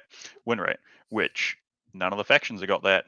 So like if you're going for that sort of goal and you're choosing between, supposedly a 45 and 55% win rate faction or whatever, right? There's still like lifting needing to be done by the players there and things like that, right? And similarly, just because a faction gets nerfed, it doesn't mean like it's, not possible to win a game with it. Mm-hmm. The fact that they're at, most of the time is the case anyway, right? There have been some times where factions really have been in the dumpsters and at like 30% type win rates, and that's really rough. But yeah, a lot of like you'd probably know Cliff, right? Or you could go to the dashboard. And I don't think anything's like drastically terrible, right? So even if your faction gets nerfed, right, you can be like, okay, I'm playing a bit more uphill. But you can still run the thing. Sometimes it'll suck if your like list gets wildly invalidated. That one's tough. But yeah. That just feels bad. Yeah. But I don't know how common that is either. How often things get like completely invalidated. Like, yeah. Imperial Knights came close. They got last dataslate. They came like they weren't there. They weren't there, but I'd say they came dangerously close. When I say completely invalidated, I actually slightly disagree. I mean, like to the extent that some Chaos Knight builds got completely invalidated by comparison, whereas Imperial Knight ones didn't. You can still run the same stuff. I see what you mean. Right? Okay. I thought you were talking about like faction. Yeah, no, I was thinking like lists or things like that, right? Like even if you're working towards a list sort of thing, right? It's not that common for it to actually not be possible to put on the table, right? Like if someone had hobbied up, even back in the day, right? If someone had hobbied up 60 Custodian Guard, okay, cool. No, not 60, 30, right? To run 3 squads. It's like, okay, I guess these are now 6 units, and we'll go from there. Or 5 because points went up as well, or whatever, right? Yeah. Definitely a good point. So yeah. Second part of Grant's question. Not really a question, but he started a new job. Congrats, Grant. He said thanks for the kind words when he got laid off, which was 2 episodes, I think, ago. Also, he wants a quick American regional barbecue tier list. Can be split by state, cut of meat, or both. He represents Texas brisket. I do love me some brisket. I think North Carolina is kind of like a dark horse. Those boys throw down some real good barbecue, and I don't think it gets talked about enough. Everyone talks about like Texas or Georgia. I feel like every time I have Georgia barbecue, like it's just drowning in sauce. Like it's just so much sauce. Like stop.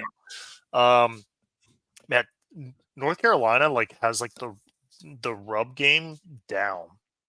Like the meat makes its own juices. You don't need to like drown it in sauces. Just put some good rub on your meat.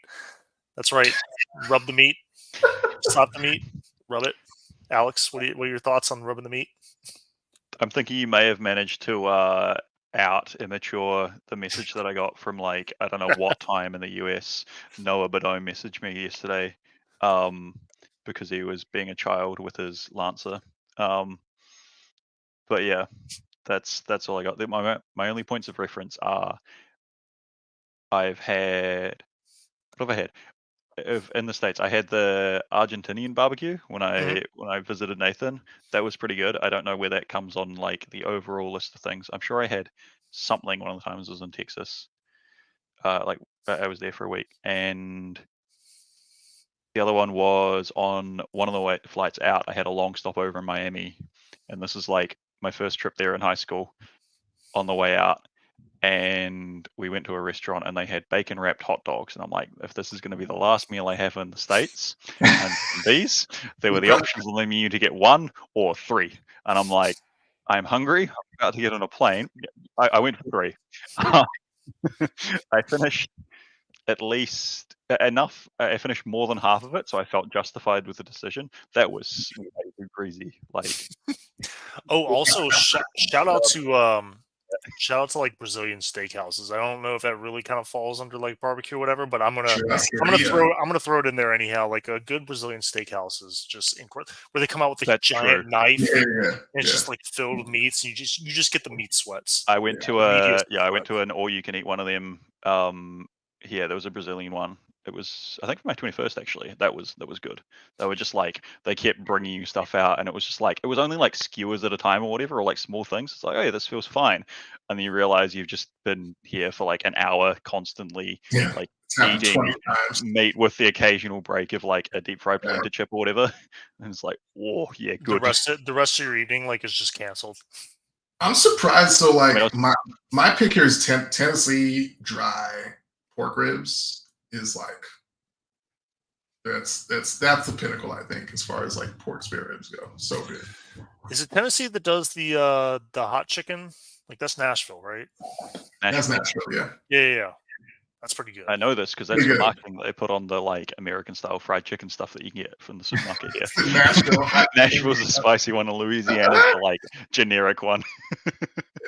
Oh yeah, Korean barbecue goes so hard. Also, just it's been a solid like several months since I've smoked a brisket. I need to do another one soon. Yeah. Oh man, remembering that now. From Nate Hintz, smoked your turkeys at Thanksgiving, right, Tim? I did do a turkey. Yeah, I smoked a turkey, but there's just something about like because when you smoke a brisket, you spend like all day doing it, and it's just like it's hard to describe. It feels like you're like wasting a lot of time. But it's so good. It's the best. Also, like, you're not really. When you're talking about a food baby, this is like I've spent all day slaving away on this. It's about the size of like, this is my food baby. It's like a food baby. It's like this 70-pound piece of meat. And it's like, man, I raised it. Made sure it turned out right. You know, prepared it for the world.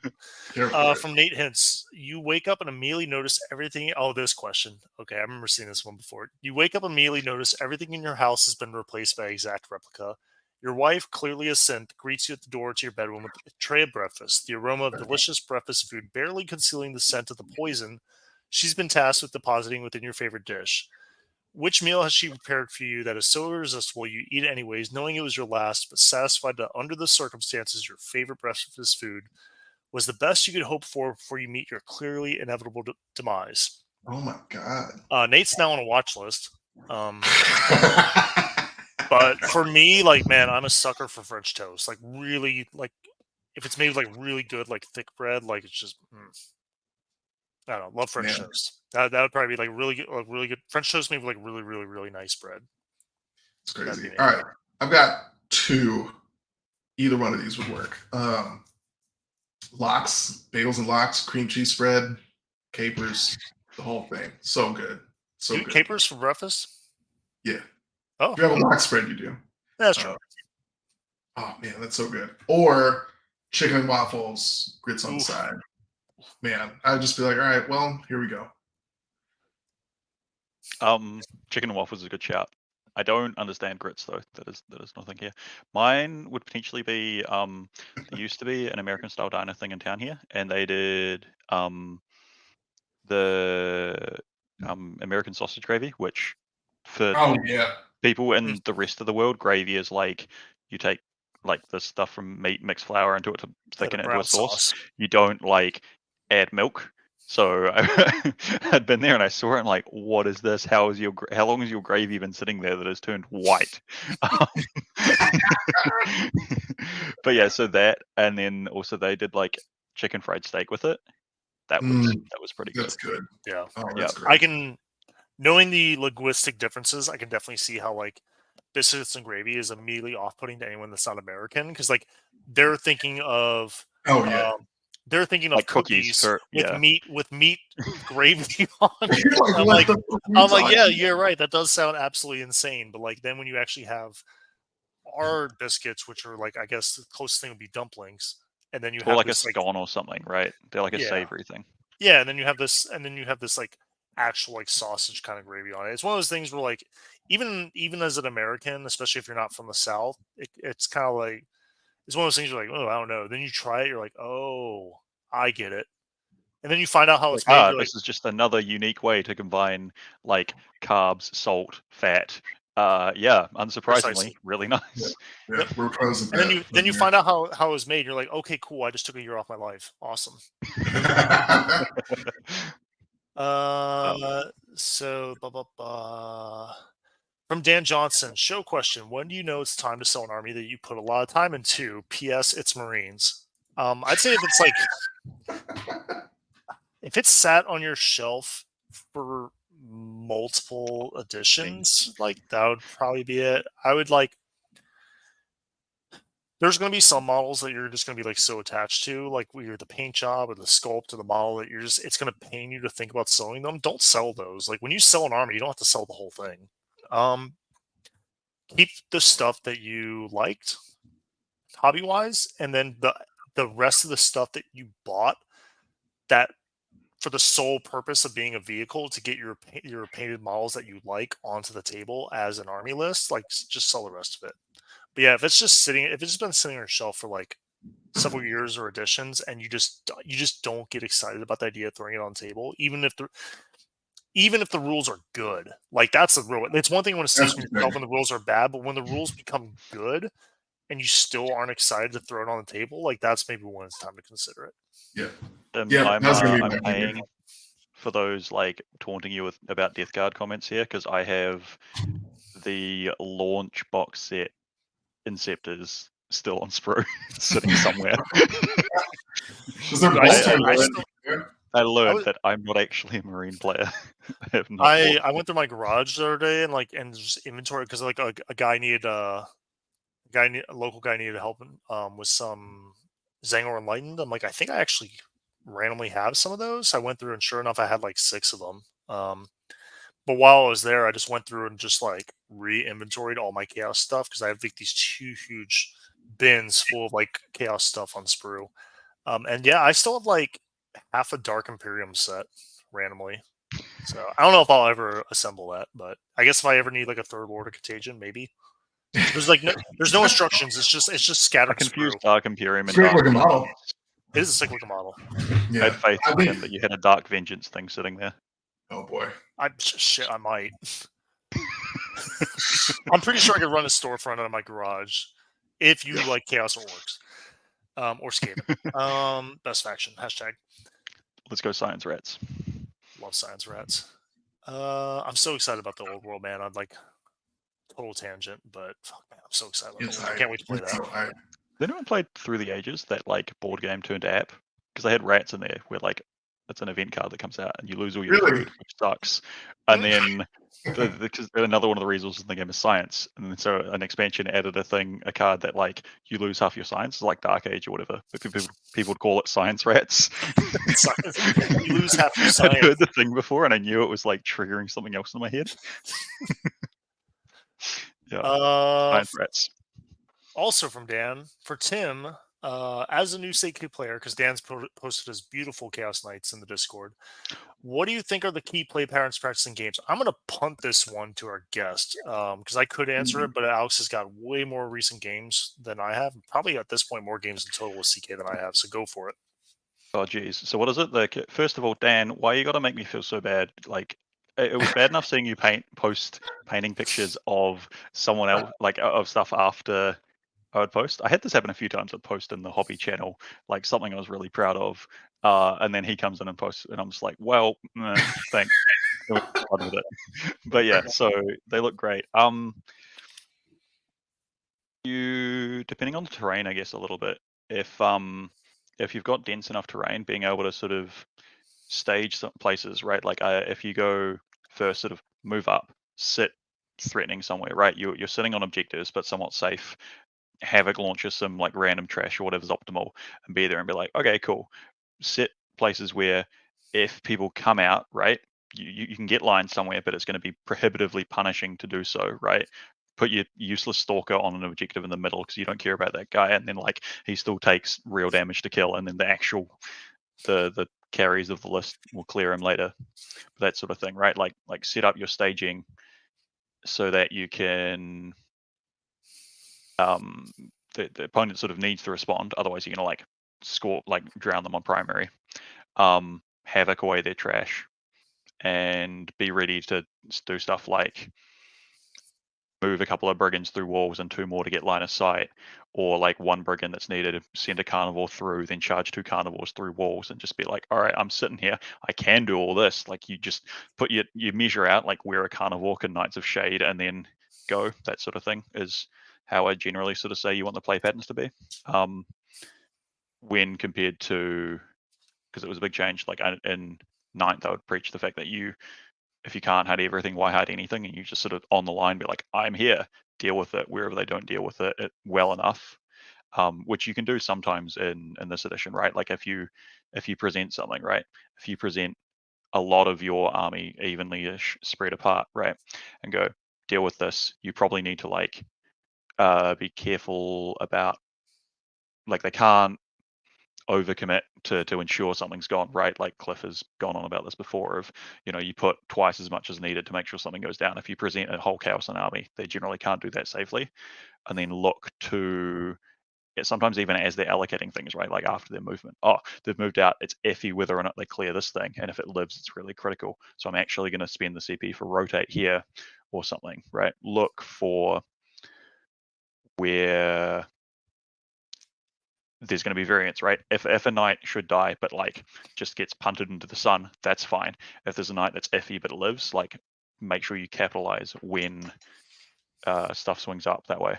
That's probably 2 pretty key patterns, as well as I guess general like target priority optimization sort of stuff, like well, this brigand wants to go here and then charge onto that, like at that chaff unit to get back on points, but it gets line of sight here, but this one needs to shoot first, so I get my bonus AP.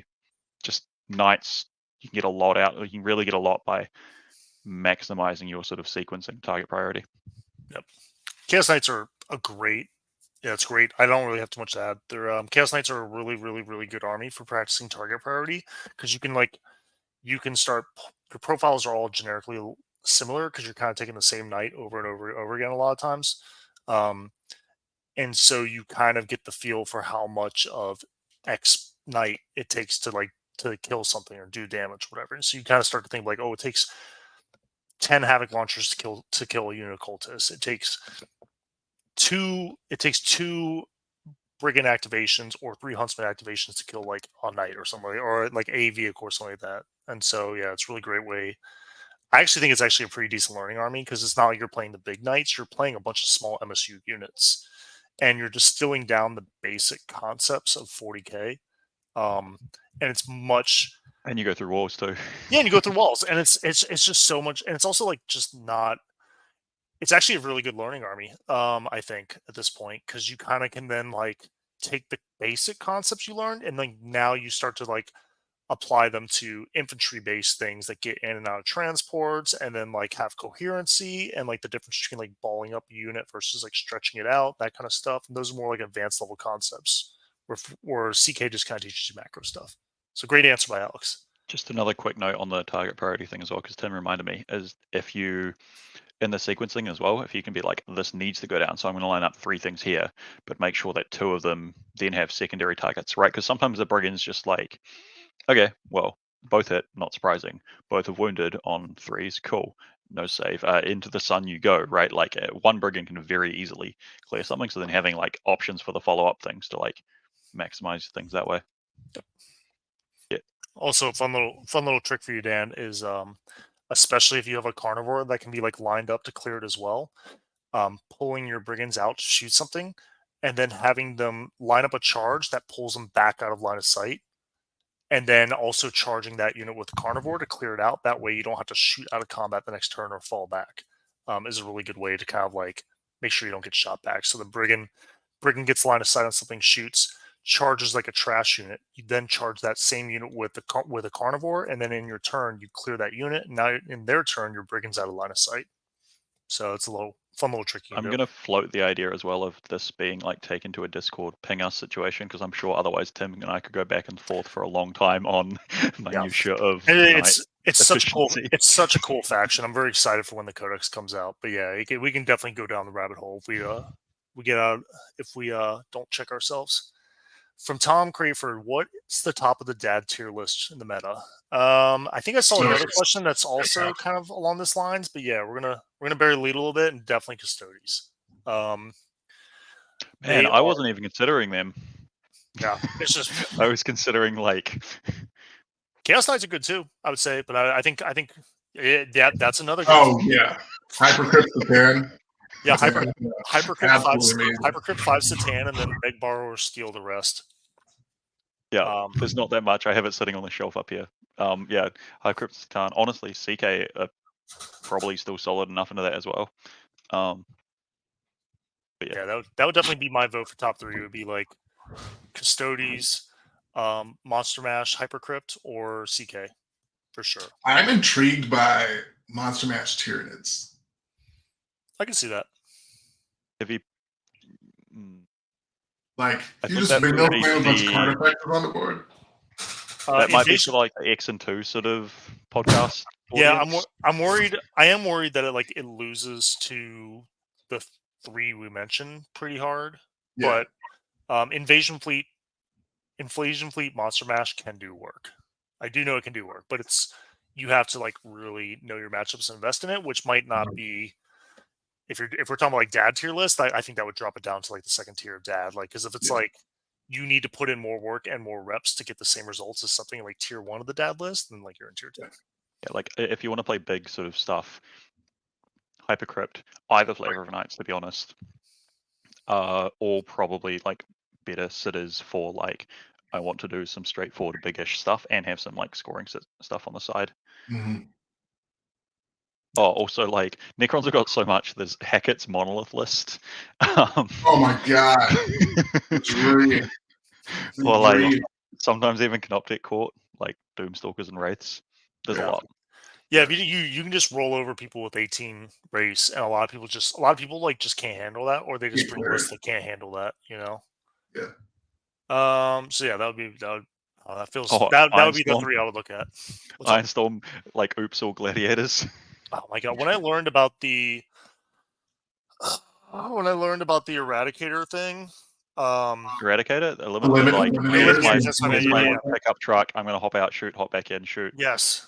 So for anyone who doesn't know, and it's so stupid, but it does work. You have the impulsors with the Iron Storm, so it shoots harder than it's supposed to, and you have the eliminators inside of an impulsor. The impulsor moves up, the eliminators hop out, they shoot their last fusiles. They then get to move after shooting, so they re-embark. Then That's you because activate the impulsor, and then the firing deck gets to fire those same last fusiles again. Yeah, so you have 2 units of eliminators. The boss has the sergeant each squad has the gun, that the fire and fade gun, basically. Yeah, like the which is still like a carbine or whatever. damage through precision thing. Yeah. And so you get 8 las cannon-ish shots with 3 built-in rerolls. Because you get out the units reroll, you get back in, and then the tank rerolls.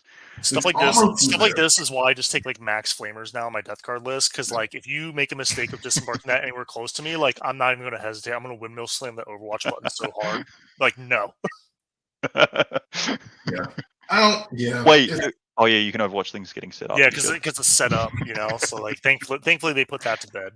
That sort of jank wouldn't be possible if they didn't count as attacks coming from the actual transport. Like I don't understand why. I actually think it's a reasonably elegant solution. This is just like one of the few weird niche cases. Yeah, it's like a weird interaction where it kind of happens, and then like the game kind of blue screens to death a little bit.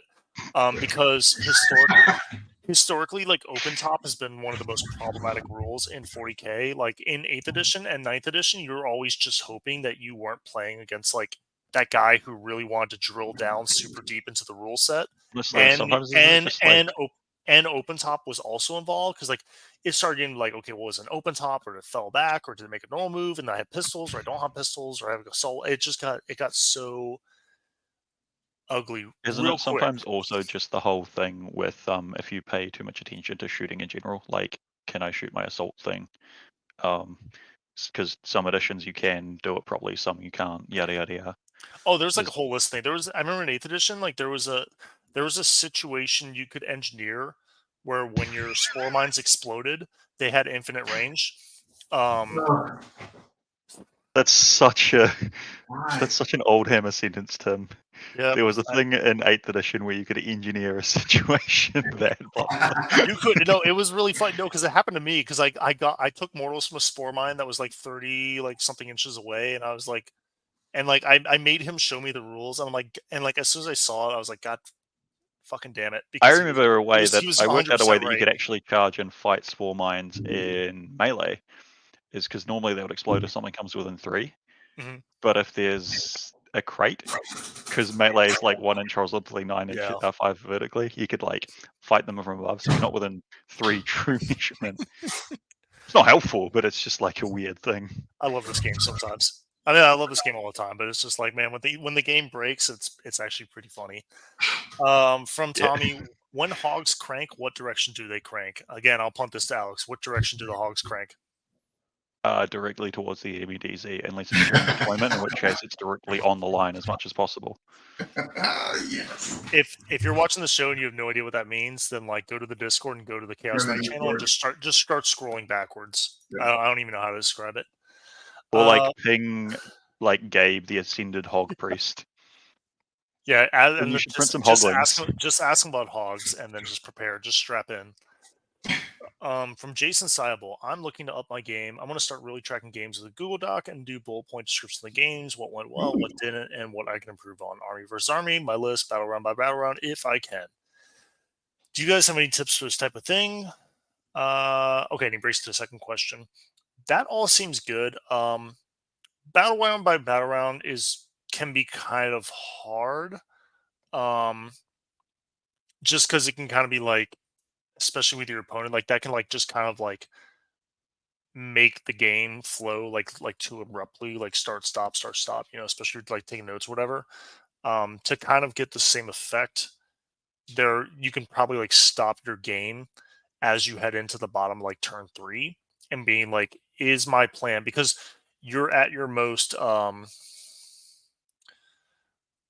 at your most lucid right before a game starts and before you start getting emotionally invested and pressured and everything. And that's when you kind of like make your generic plan for like reserves, deployment, secondary plan, like your lines you're going to take and everything like that. So like when you're halfway through turn 3, probably um, take a second, take a step back, and be like, okay, is my game plan going according to plan? Am I going to stay the course, or am I pivoting because my game plan is not working? And then just make a mental note of that, and then finish out your game. And then that way, after the game, you can kind of talk about do everything you said, but then be like, okay, well, halfway through, my game plan didn't work.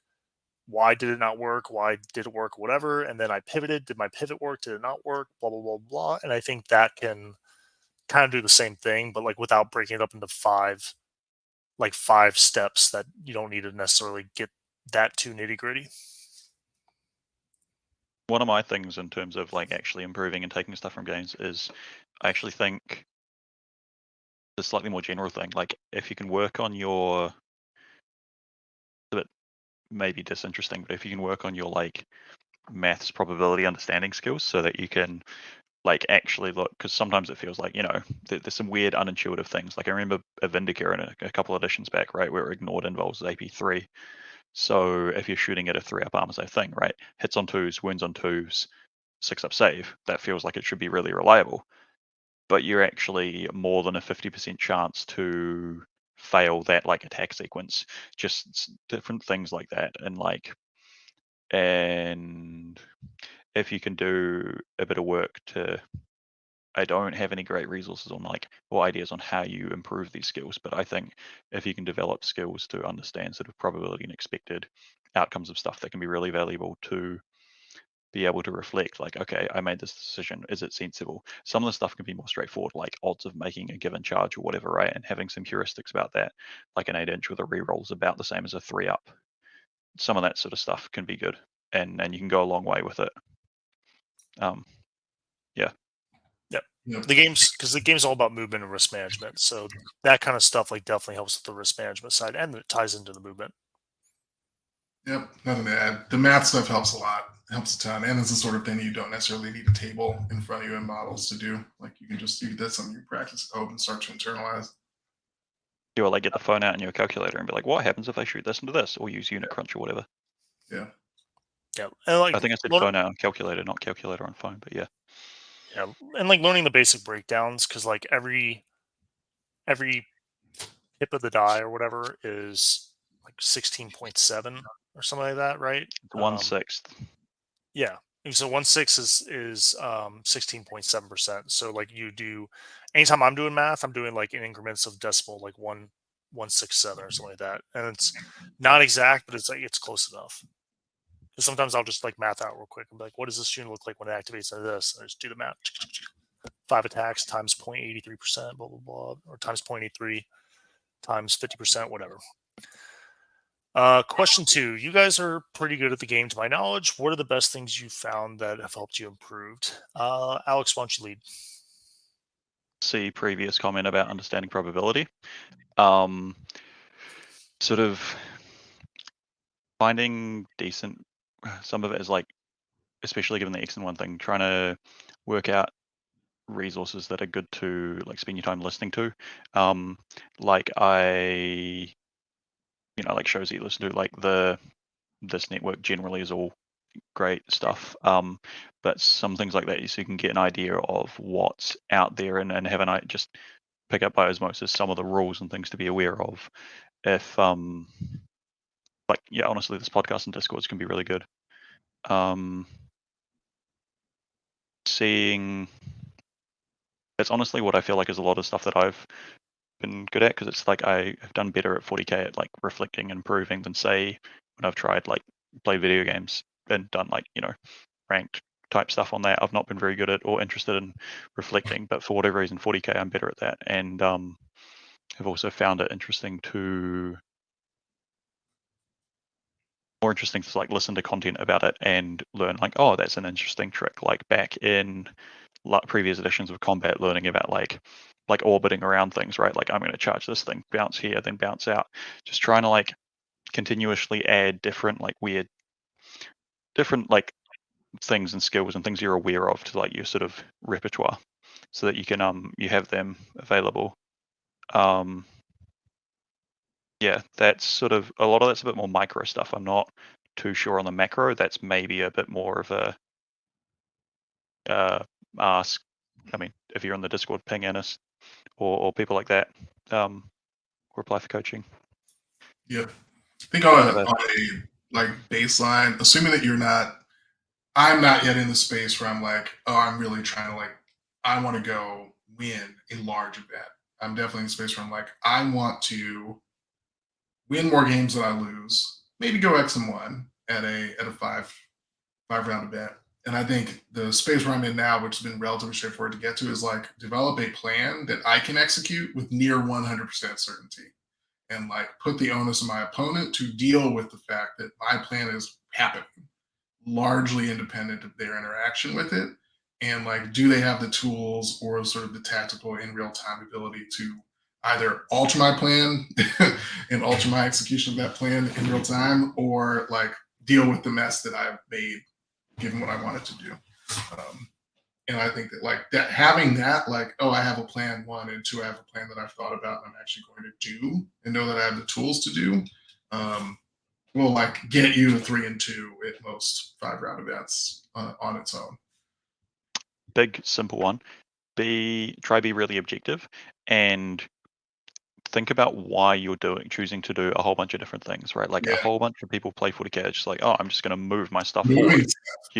That's not right. Like, and I remember someone else saying as well, like a really simple like thing that can and subtle thing that can give a good indication of like how much someone knows what they're doing is where and how people leave the units on objective markers. If they just put them arbitrarily, it's like okay, but if they put them like covering the middle token dead center or whatever, or all the way at the front or all the way at the back, right?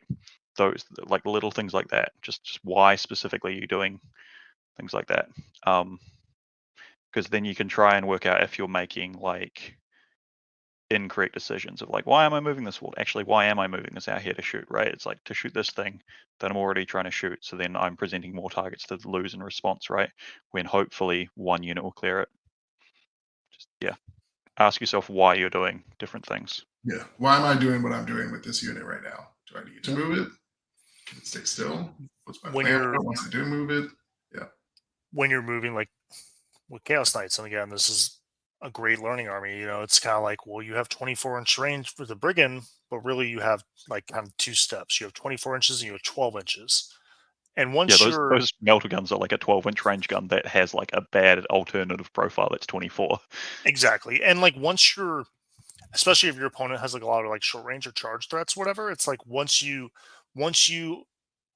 hit that binary like check, like you're in range, you then anything more, unless you're trying to like push up and make a contest for like occupying space or setting up a charge to get OC on objective or something like that, or screening or whatever, or move blocking. If you're not doing any of that, then like once you're 23.9 away or once you're like 11.9 away, you don't need to move closer because now their charge probabilities, like go up. The number of things that can get angles on you on your overextended unit without recourse from the rest of your army, like go up, So it's just like I've seen people do that where they just like move so they're generically in range of something they're shooting instead of just barely measuring out. Be like, okay, I'm trying to get within melter range because I need to commit to push some damage through, or you have damage reduction, so I really need that melter rule to turn on or whatever. Like this guy's 11.9, this guy's 11.9. There's a ruin here, so this guy has to get within like 10.5 or whatever, something like that. But like they're just barely towing into, and they're also declaring it like as they're doing it, so you can also like double check, because 40k, especially when you're playing against strangers, it's like speed dating. Like there's a little bit of like I'm sure they have good intentions, but like you don't know the guy, like just and trust but verify. I'm sure he means to be the right amount of inches, but double check it. Got good intentions, but I don't know the guy. That's amazing. I don't know him. Like, yeah, I'm sure. Like maybe. I mean, it would suck to find out that you didn't have good intentions. Like after the game is over, you can't do anything about it. Like, and sometimes you eyeball it, and you're like, yeah, it looks close enough. But like, if it's not, or if it's not correct, and you don't catch it, that can have like real big downstream effects later on, especially if it ends up being like a pivotal movement or something like that. Another one, have like at the start of your turn, stop, think, have a bit of a plan of what you're doing. Don't just like, okay, my turn, start moving. Don't do that. Yeah. Point of improvement for me. Like, why are you doing things? When Anthony watches me play, there's a lot of times, especially like higher stress, like situations, stuff like that. He's he's told me to stop and slow down because it's happened to me too. So definitely a real thing. From Griggs, a bunch of content creators have put out their tier lists based on an expert pilot running the best list a faction can offer, which for a lot of us is more of an academic than practical question. It's a great way to put that. Yeah. Can we have a tier list based on DAD or DAD equivalent unit running faction good stuff? In other words, a tier list that values armies that have a higher floor custodes, lower floor, while running models that is reasonable to have around or not get, e.g. not Forge World Water models or 3 times Gladiator Lancer, 3 times Black Templar Gladiator Lancer, or blah, blah, blah. Because who the fuck wants 12 fucking gladiators in their life? Don't do that. Don't buy that list. So again, like, and he also edited it that it was kind of similar to Tom's question, but like, man, if anytime you're going to seriously pursue Space Marines as like your vehicle to being competitive, like just call your local GW rep and just like give them your credit card info and just have them put that on file, because it is like you're going to have to buy a lot of plastic that you are not really going to be emotionally attached to, and it's just a way of life. Because you can't really reuse the same Marine units over and over again, even if you're like, because in 8th edition I played Iron Hands, and I was like, oh, this is a pretty durable investment. I'll just paint them black. You can use them as whatever, blah, blah, blah. Well, the Iron Hands list that, like, at LVO, the Leviathan, that was like 3 Chaplain Dreads, the Leviathan Dread, Pharaohs, an Apothecary, like, I think a Lieutenant, and like 50 Intercessors. Fully nuked. Guess how many of those data sheets have been used at all in 10th edition? None of them. How many of them are like also completely illegal? Like half of them. Chaplain Dreads, Leviathan, Thunderfire Cannon. So all the Forge World is gone, but none of those Chaplain Dreads are real anyways. But yeah, all the Forge World is invalidated. But I don't even think anyone's used those data sheets in 9th edition. No. Just like Marines have become like kind of like the Custodes Junior faction, where it's like a bunch of T6 idiots, and some vehicles. No, seriously, like Marines are now like T6 3 wounds. Like, when did that happen? Marines used to be T4 1 wound. Now they're Chosen. Chosen and other things being 3 wounds upsets me. For whatever reason, Blade Gun I'm okay with, but like Chosen and the Black Templars, Sword Brethren, dude, that annoys me that they're 3 wounds. It's because they're so small. It just doesn't look right. They don't look like a 3 wound. Why do they get more wounds? I don't know. Yeah, so I think we'll just reiterate from before. It's just, man, like, the Hypercrypt Satan spam's really good. If you have more money than sense, then like run 12 Black Templar Reapers, I guess, or something like that. Like Gladiators, don't do that. Don't do that. Even if you have more money than sense, you're parking lot yourself. It's not actually that great for. If you want to run big dumb stuff, run some Flavor of Knights. Yeah, Chaos Knight, like it's I know that War Dogs are like annoying to get right now, but it's just kind of like slow build your way into it, and also like no one's going to like bat an eye if you just take some like Imperial Knights and like Imperial Armigers and Warglaives and make them spiky and evil and stuff like that, and put some work into it, like, and you print the arms, like the Gatling cannons or whatever, and you're like, these are Chaos Knights. People are really like, cool. Oh yeah, I when I was running in 9th, like my 13 dogs, right, Chaos Knight list, 4 of them were from an actual, like, were actual War Dogs. 6 of them were Imperial Armigers, 6 or 8, and 2 or like some of the rest were Moirax things. But I have them magnetized at the hips and at the arms, and you just go and actually at the heads as well. So then you can put like a bunch of the dog heads and everything, and you just like done. It also meant that I could transport them in like the so much easier. Yeah. The small, no, it's hidden behind a thing, like the small handheld carry case thing. Yeah, I've seen pictures. I'm a little bit jealous, but I'm also like super lazy, so I just glued them all together. I magnetized the arms and I magnetized like the Top Gun part. I'm like, that's it. That's all I'm doing. Don't be like Lucas, who like glued the arms. No. Pain. From Adam, in the process of demarining my collection, do either of you remember I feel like everyone's gone through like a demarining phase in their life. Do Not either of you yet. remember the feeling of catharsis when you abandoned chasing the marine dragon? Yes. Um, yeah, definitely. I divested heavily from marines after 8th edition, and then like I wanted to do like a kind of a minotaurs kind of list, but like blood angels, but like minotaur themed, and like I Didn't got you make about some Blade Guard vets with the yeah, Spartan it looks really shields? cool. I got like a little bit They into were that, awesome. and then I just remembered like how much I hated being a marine hobbyist, and I was like, "Fuck this," just got rid of it Yeah. again. Do you keep sentimental models or a small kill team when you move an army along? I don't. I just take pictures. What about you guys? I'll keep like one model that I really like, but only if I actually do really like it. Not just I'm just on principle. If I'm not super dedicated, I'm like, nah, it's fine, whatever. I'm also remarkably closer every day to just like I'm gonna sell everything and just own custodies and knights and be done with everything else.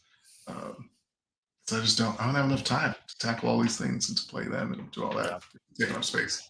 I feel like it's like the closer you get to running out of bandwidth, the exponentially faster you run out of it. Yeah, yeah. Bold of you to assume I've sold an army.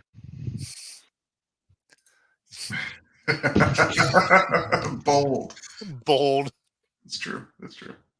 Let's see. On work-life balance, I've been working towards reducing my cost of living to reduce my need to work.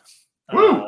that is an awesome goal, and that is I think like a very mature like kind of like goal to have too. A lot of people are just kind of like I think you kind of get pressured a little bit into like just like earn more, earn more, earn more, earn more, and I think it's kind of definitely something that a lot of people don't think about is just reducing like the means of how they live, just to be more sustainable. So that's pretty cool. I am, due to the nature of my work, my wife's work and everything, we're kind of stuck in South Florida, at least until I retire, whatever. There might be options that we can take or opportunities where we can probably move somewhere cheaper. But like realistically, like the housing market here down here is so messed up that like if I sold my house, I would not be able to afford to rebuy my house. So once I sell my house, I have to leave the area basically. So we're stuck. But I have like 7 years till retirement.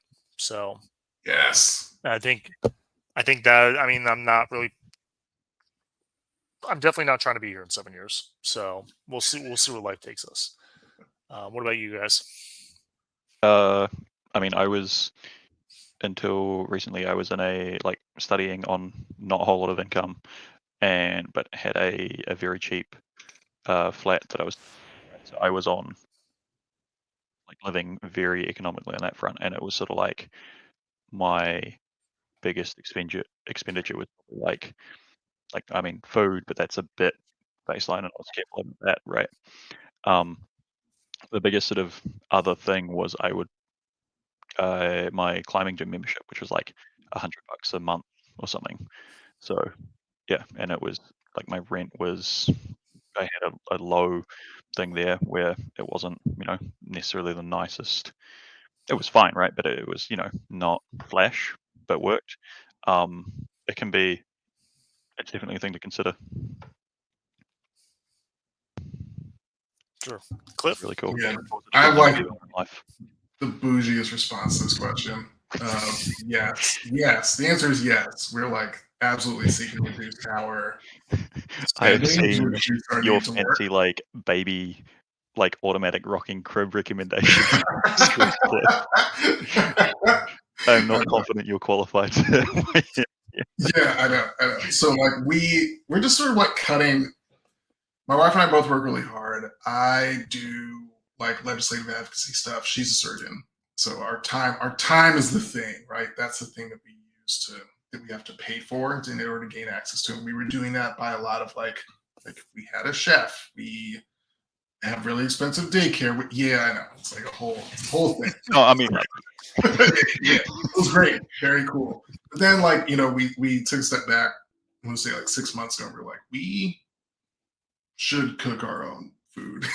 Like, this is not worthwhile. We don't necessarily need to like purchase some of the things that we're purchasing to obtain the time back. I think we can actually just take the time back ourselves and use it more effectively. So we pulled Yeah. back a lot on that. And I've overall just sort of had a reckoning ourselves with how much we were telling ourselves we're like, nah, we're cool, fuck work, and how much we were actually like, actually, no, not fuck work. Let's work 70 hours a week and try to be the absolute best we can all the time. Like, nah, never mind. It's like I don't if want to I do that. meal prep and then I can hire a painter to paint my models, and rather than paying a check, Yeah, Hey. Clip, I definitely feel my wife is a so I'm for anyone who doesn't know, I mentioned a couple times, but in the show, but I'm an air traffic controller, and my wife is an air traffic controller as well. So we just have Ooh. ridiculous like again, we're in the same situation where we both work 60 hours a week. Luckily, we it's a federal mandate. Like we legally cannot be assigned to work more than 60 hours a week. So like it doesn't get worse than that. But it's rough, especially with the young child. Yeah. Um, and yeah, it's the time like at this point, which is like obviously the thing we have to pay for. Something recently that I found probably a couple months ago that's been really good. And if you were talking about like cooking for yourself or whatever, I highly recommend. Especially like if you're doing the meal prep, because I was trying to do the meal prep thing, and even that was like a little too hard Mm. because if you meal prep, like because I would run to the situation where I would meal prep for the entire week, but then those meals, even if I froze them, they would just became trash the second Yeah. half of the work week. You hit Wednesday, you're Um, like, God damn yeah, it. but then also but I didn't have time to like in the middle of the work week to create like a whole like second set or whatever. I certainly Right, didn't have time to grocery shop. right. But one of my buddies from the gym, he put me onto a situation. He said, "Hey, like when you look it up, search for like one sheet or like one pan Mhm. meals or whatever, and you just oven roast everything for like 30 minutes on the same pan."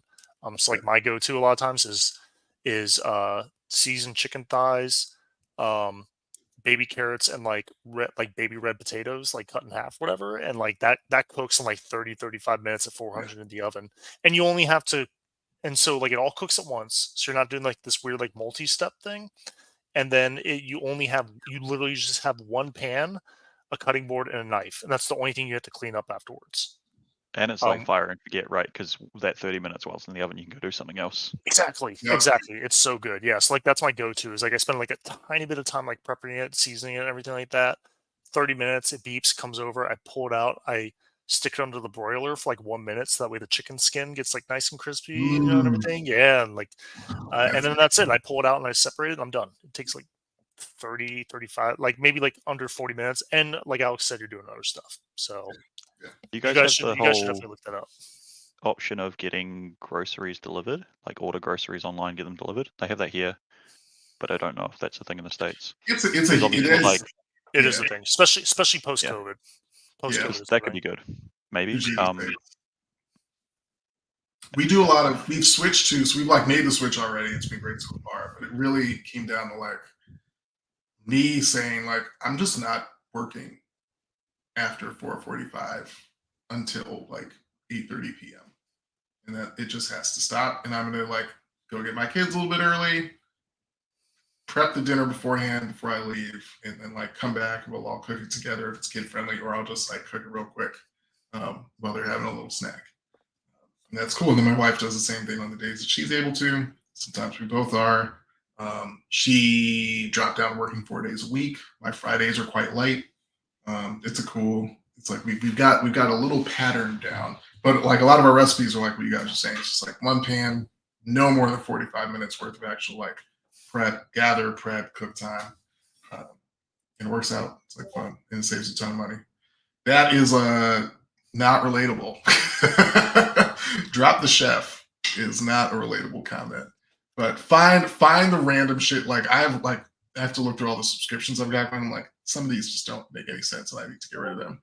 Um, but yeah, for sure, like getting generic versions of shit, watching your random spending here and there, not buying cokes every day, and keeping it limited to once a week.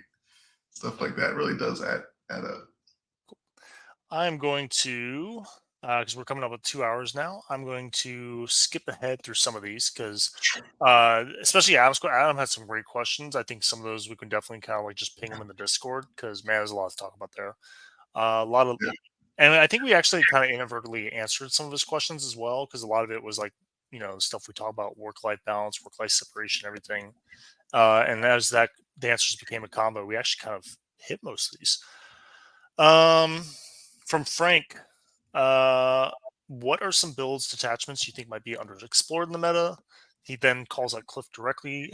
How have you enjoyed the Golden Resurgence? Love it. And then the hobby question: what do you prefer when it comes to basing and priming minis? Do you like the blue tech the minis on the bases? Do you airbrush and go back and basing, or is there a more efficient order? I guess it's asking basically do you sub-assemble your bases for priming and that kind of stuff. So on bit one, custodians are great. Everyone should play them. They're the best faction, both in the lore and on the table right now. I actually don't know whether they're the best on the table right now.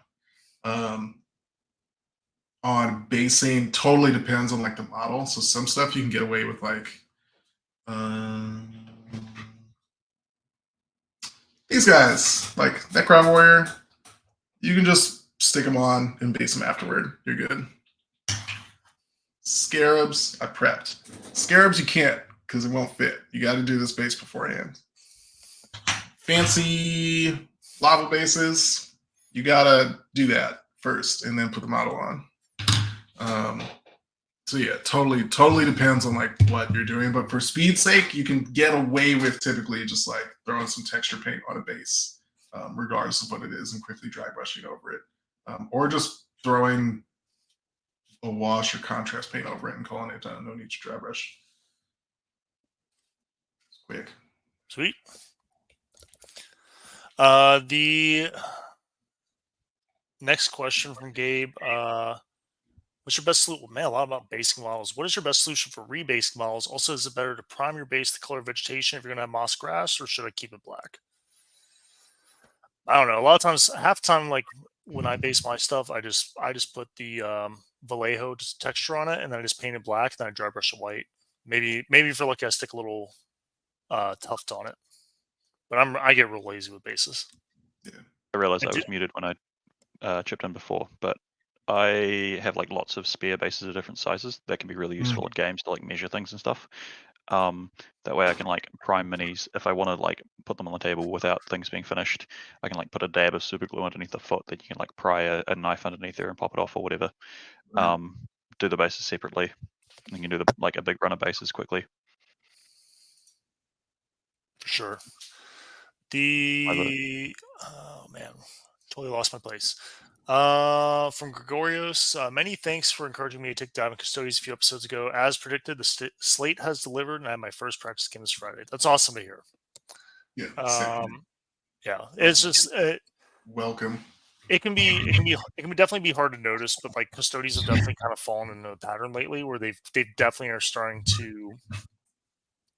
You can tell GW is kind of figuring out like where they want what they want the Custodes rule set to look like. Whereas in 8th edition, it was just like it was kind of like Marine plus stat line, and like but there wasn't really like they didn't really have a cohesive like rule set. Now they kind of do, and you definitely kind of know like the rules have generically stayed the same in 9th edition and 10th edition. It's just kind of like, do the points make it work or not? And like, they're definitely in the spot where the points work right now. And the meta, I think, is very favorable to them as well. From Luke G, tips for painting stuff quickly when under a time crunch. I procrastinate, have to paint a vehicle and a few squads from complete gray plastic for an RTT in a week and a half. I'm pretty nose/terrible painter, so just trying to get things battle ready and make my opponents not want to recreate the end of the Raiders of the Lost Ark from looking at my models. Space Marines, if that changes answers. Well, do what Alex does and like make sure that you are always doing two things at once. So that way you get your hobbying done. Don't ever waste a minute.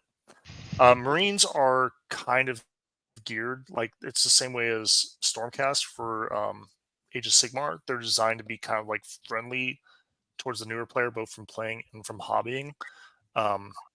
You don't have to do your Marines helmetless, like your leaders and stuff like that. Like almost all the characters have helmeted options.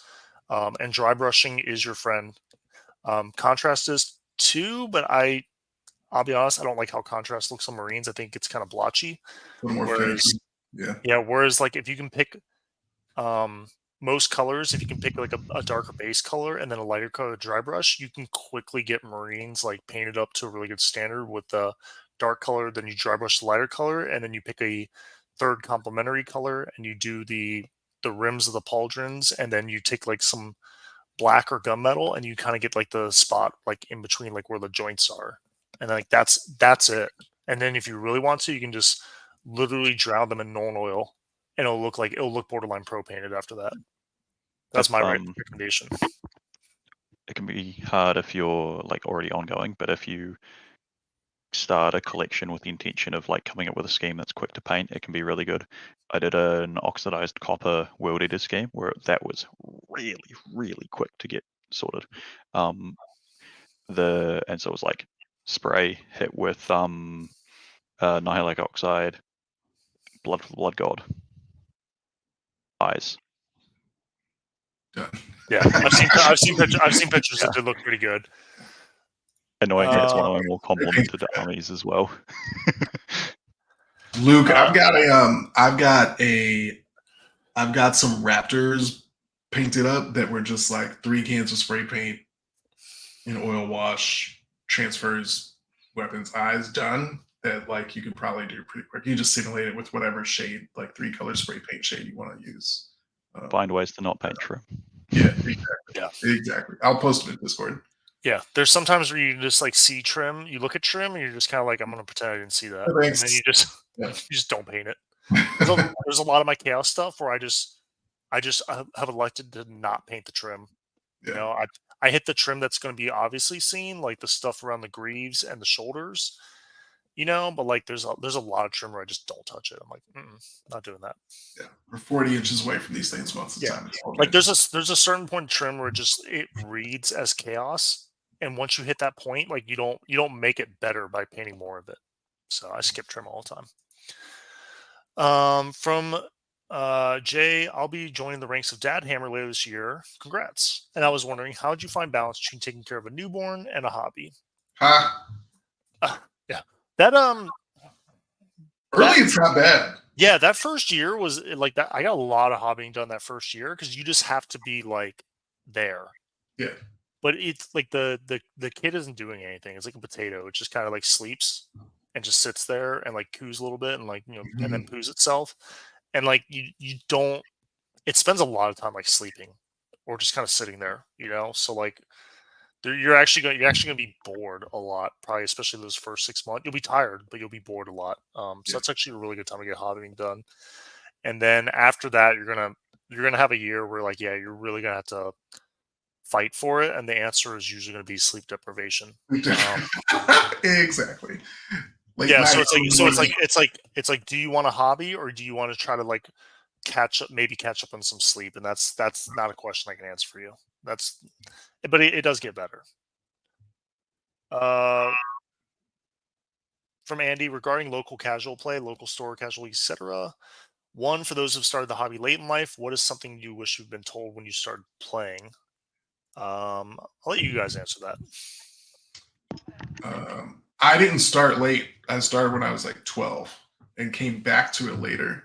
I think if I wish that I'd known coming back that I really should just pick like 1 or 2 factions and ride that out for a few years and see whether or not I really like them. Yeah, and I mean, there's a bunch of hobby stuff that I wish I had known early on, but there's no way to encapsulate that in one go. Marines are a subscription service. Try find ways that you don't need to paint trim. Don't blame dice. I had one before. Yeah, that sort of thing. I had one more point that I blanked on. I'm sorry. Yeah. Oh, thin your paints. Thin your paints. Oh my god. Get off Reddit and Facebook and just go play games. Get a wet palette. There it is. You can get away without that one. What? There's been times where I've been like super lazy and I've just used a 60 millimeter base or 80mm base turned upside down as a dry pallet, just because I've been super lazy. I'm glad I'm not the only one. I do use a wet pallet. I use a wet pallet a lot, but sometimes I'm just like so lazy. But I'm just like whatever. I'm putting paint on stuff. I've got those like GW produced the like plasticky pellet sheet things. I'm Oh, still no. on my same one book of them that I bought like literally editions ago. Those were straight scams. Fucking ridiculous. You should That's never why I've have not sold bought another those. one. I'm just like reusing the hell out of this one. Yeah. Most GW, most model adjacent GW merchandise is a scam. That would be the Not thing. worth it. I mean, I knew this The going Clippers are in. good. Yeah, the Clippers are decent. I knew this going in, but a lot of people may not know this. Like, you don't. GW is like did not invent modeling and model building and model building. You don't have to buy like GW branded like accessories and stuff like that. Get a That's the pellet and lesson. use the dropper bottles. Get a That's pellet. the and use hobby the dropper lesson that I probably wish I'd known early on as a kid, and when I re-entered the profession. It's not a profession. When I re-entered the hobby, like, you don't need to buy GW anything except the models. Like, go get, there's better and cheaper paints elsewhere. It seems stupid, but like that little. I know you can make one, but you probably won't ever get around to it. But that little stupid thing they have, like with the rubber bands or whatever, that like for like Oh yeah, Oh, I have sick. I have that thing. It is so stupid, and it's actually pretty good. yeah. You can I also, you can get like I like that thing. a ruler, a yardstick. Yeah, Yeah. Yeah, no, I knew I could make one. I also knew myself and knew I would never get around to it. So I'm like, I'm gonna solve this problem by throwing money at it. So and then I just bought it from GW. But yeah, I don't usually give them the money on money, that kind of money or stuff. time. Exactly. For those that have been playing forever, what is the biggest thing that's changed in 40K culture, hobby, etiquette, social aspects for the better, and what has changed for the worst? I Play by think intent. Thank you. Oh, I'm blanking on his name. Neil from WDC. Mhm. Yep. Yeah, Neil Kerr. Yep. I Yeah. think the community has stood up for itself in requesting that the rules a tighter rule set and the rule set to be like a part of the game that the company takes more seriously. Yep. I also think because I was the same way as Cliff. I started playing this game when I was like 11 or 12 years old. Came out of it for a little while and then came back in kind of tail end of 7th edition. And um, there's like 4 times as many factions now, and there's like 1,000 times more models. Because I in 2nd edition, 3rd edition, I played Chaos, and half the data sheets didn't even have models. So I had like my favorite model at the time was a metal Armin on a disc, but there wasn't like discs that you could get. So I just had a green stuff like pancake disc because I had no reference art material. And using the edge of a hobby knife, I poked a smiley face in the front of it to show that it was sentient. And Yes. like that was my Armin on a disc. It looked like utter trash, but like it was a lot of that. But you made it. You made it, but like that's a good and bad thing. Like it's cool because you get to, but it sucked because you had to. Mhm. Whereas now they just have like gorgeous models for all sorts of stuff, but they still kind of allow you some freedom of expression for like Yeah. um I do wish there was more. They moved away from the modularity. There used to be a lot more modularity in models, and now they've moved more into like monopose and then data sheets that force you like into whatever the monopose dictates. So that's something that's a little bit sad. Custodians I, don't have that, which is nice. yeah, that is nice. And I can't. Also, the zeitgeist of the community has changed a little bit, but overall, I think for the better. It used to be kind of like a weird niche hobby. And any kind of game store you went into, like whether it would do Magic, it would do Dungeons and Dragons, and it would do like Warhammer, and it was all kind of like the same group, and it was a very I felt it seemed to me like a very xenophobic group, and not a very welcoming space. And the game stores felt like were really dark and kind of dirty and kind of grimy. And now it seems like there's a trend away from that where it's just more of like a welcoming space. It's more inclusive and welcoming and cleaner. And I think that's a really good thing. I think it's like a couple steps behind D&D and becoming, reasonably mainstream. Yeah. Mhm. Yeah, it's getting there. It's coming. There's some things where it just feels like obvious corporate cash grab, and I think GW's being a little too obvious with some of their moves. I'm like, bro, come on, but it is what it is. But for this quarter, let's keep these numbers high, but not too high, so that next quarter they can be higher again. Type moves. Like it's like not they're not absolutely maximizing. They're just trying to keep jobs and keep those reports looking good. So from Sam, some questions directed towards Alex. What up, Alex? Welcome to the show. Number one, Yeah. you're a great player who's won multiple GTs and represented your country on a number of occasions. What elements of 40K do you feel need improvement, or do you see as flaws and you have a plan to overcome them? Sorry, is that elements of the game or my game? Yeah, that was like it. Kind of threw me for a loop too. It sounds,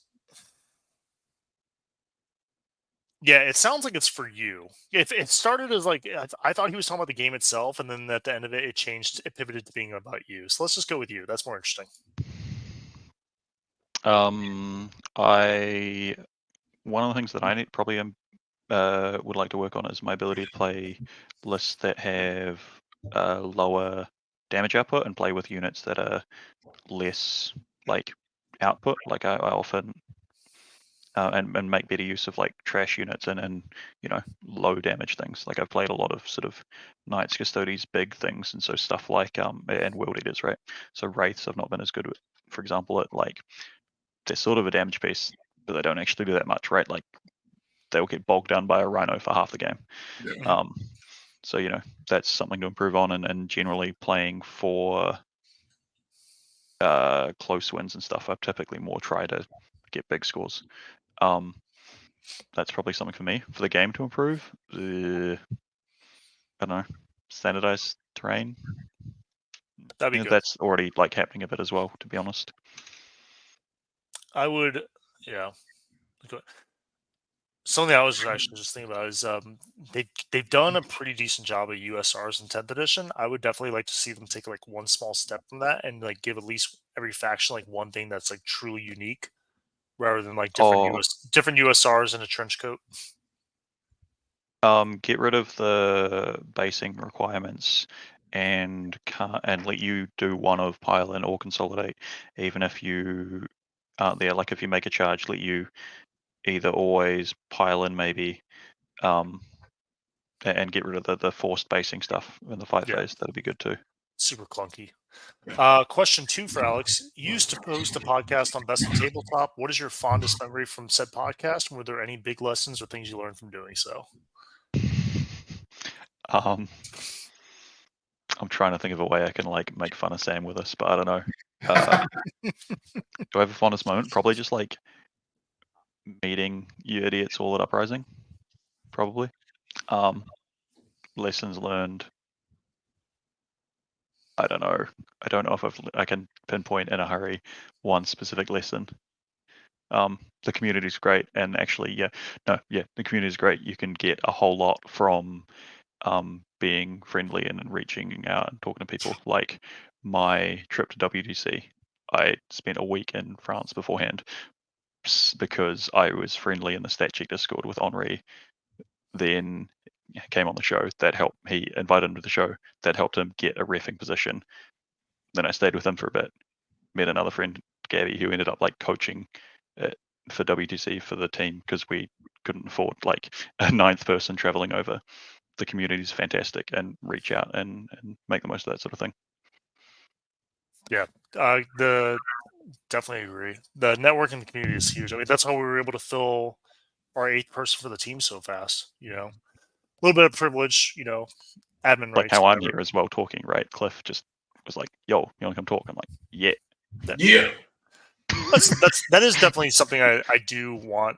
I wish I would see more. Like when I like to look at YouTube and podcasts, a lot of times it feels like we see the same people invited on over and over and over again, and there's such untapped resources, and people that I think should be platformed and just aren't. And Like like and people people that love didn't it. listen to Contact Lost before Enter the Matrix happened, so Poland just didn't exist. Exactly. Yeah, exactly. Like it was like not going to name any names, but there's a very big coaching service company out there. that for 40K, and I swear they have the same people on over and over again. I'm like, stop, get some new guests, please. So, but yeah, Well, the definitely networking and platforming new people is like the best part. yeah, right. What's Sam's third part of the question? He always has three. Yeah, weirdly enough, he doesn't have one. But Grant has one for you. How have supply limitations affected the meta in New Zealand and Australia? Print to go burr. Like, I guess resin is. I guess resin is like, cheap down there. To be completely blunt, there's the with how the pricing stuff is here, there's not a lot of stigma around printing and alternative model sourcing, especially given some of them like comparing Forgewood stuff, right, which is resin anyway, and there are alternatives which can be cheaper, closer or faster, and sometimes better quality. That's the real quick thing. Often better quality. But also people tend to have like an army and not meta chase so much as well. So more faction specialism. Okay, cool. The next question from Rickard. Alex, any thoughts on being a true sicko like me and Chris and having both an Imperial Knight and Chaos Knight army if you haven't already? Magnets go burr. In which case, if he means a true one, like, no. I don't typically love painting. I can get some reward from it, but like, no, thank you. I'll swap the two. I'd rather put the time in to have more options and more things. Yeah. And then he says, for everyone, is there something in particular about the hobby or life that you felt in the past? This ain't working. I got to change this and follow through with it. I don't know. Like hobby wise, I think it would be like kind of like halfway through 9th edition when I finally made peace with the fact that like the playstyle of 8th edition sisters I fell in love with was like not ever. It was just never coming back. And even though I had a beautiful Painted Sisters army, I held on to it for a long time. And I just kind of made peace with it and sold it, and just fully committed like to Chaos and Orcs. And I was honestly happy with that because right around the time that I made that decision was the time that World Eaters got supported by Codex, and World Eaters 9th edition World Eaters played very similar to 8th edition Sisters, just chunkier because they were like marine and possessed equivalent chassis, so it was actually a little bit more forgiving to play with, and I really enjoyed that because there was a certain dopamine in early 9th and 8th edition of just windmill slamming Repentia into people, just knowing they couldn't do anything about it. That shit was insane. It was like for a solid 2 years, it was just like the best trading unit in the game, and it's just like when you. And people like locally, people knew that like my Repentia like would not come out of the Rhino or would not come out of reserves unless I knew that like I had a guaranteed like trade. Like no, like Overwatch was taken care of. Like the threat range was taken care of, whatever. And there was just nothing the opponent could do about it, and that was just such a dopamine hit. And yeah, Repentia will probably get better again, but like Sisters have now moved to being like slow elves. Where they just have like a bunch of like bullshit that kind of does like tricksy kind of stuff, and they have the dice manipulation or whatever. Whereas before in 8th edition, they were like T3 World Eaters, the army, and I definitely like that version more. But like once I made peace with the fact that playstyle and that army theme was not coming back, and made peace with that, like that was kind of my decision. Guess we can do now is lobotomize prisoners or us. I'm A-okay not losing knights from full to 0 from a 100 something point unit of naked people is Jesus. In terms of the actually answering the question of like this needs to change in the hobby thing or whatever, Cliff will like this one is I was tired of terrain locally not being alright, so I did something about it. And being the change you want to see in the world. Alex is short on himself. Alex designed by hand terrain sets that are not only fully cover a table in an appropriate amount of terrain for all game types and for all army types, but also collapse into a stackable set of shoebox sized boxes. So you can easily just like throw essentially a like GT's worth of tournament into the trunk of your car and like go have the terrain for like a The 50-person tournament. the best part Crazy. though is like once they collapse into this box, those boxes like stack and lock They into stack. each other. Like it was the most insane thing I've ever seen in my life. Anyway, at some point Yeah. we're gonna figure out / encourage Alex to monetize that. So we will force Alex to find some sort of scaling and distribution method. Because I tried. I've got distracted by other things. I need to get back to that. as do we all. It's so Question good, for Cliff. I apologize if I'm going to butcher this name. Victor Wembanyama. You nailed it. There you go. He's going to be Rookie of the Year. He should be an all-defense team. He'll be a finalist for Defensive Player of the Year.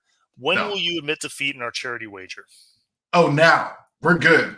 I've known that I was probably going to be wrong about that for the past like 2-3 months. Yeah. The only caveat is that like because the Spurs are so fucking bad, he might actually not end up Rookie of the Year.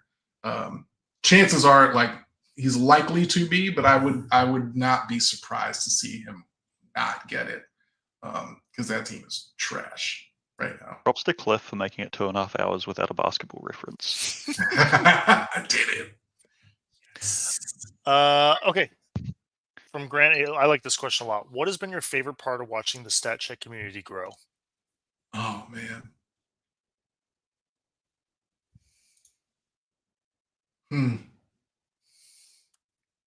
So this is sort of like threefold. One, it's been really cool seeing something that was like, hey, we should do this, like a sort of side project turn into a real, I think the game is getting better because of what we're doing, and like for lots of people, which is that's great. Two, I think we have like, at least in my experience, I'm not on a ton of Discords, so my experience here is limited. But like, I think our Discord community is like also very high quality. Like it's like people in there having like real conversations. They're talking. Nobody's weird. When people get weird, people are like, "Hey, stop being weird, please."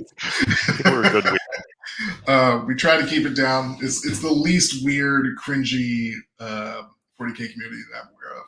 the Chaos Knights channel does exist. CK channel goes, but it's the best kind of weird. People are. It's just so good. It's so good. The chaotic. Yeah, it's like it's a real positive spot. An example of that is that like we just had like Joel A in our chat right now, and Grant just like connected and are gonna meet up for a game because they just randomly realized they live pretty close to each other and are trying to make connections 40K wise. Like that's the sort of thing that happens. That's pretty cool. And you know what Alex just talked about. That's a cool thing. And then the third is I think we've very purposely pushed the community on the whole to like be much more objective in their assessments of like what is and isn't good in the game. And the fact that like that question has quite nuanced answers.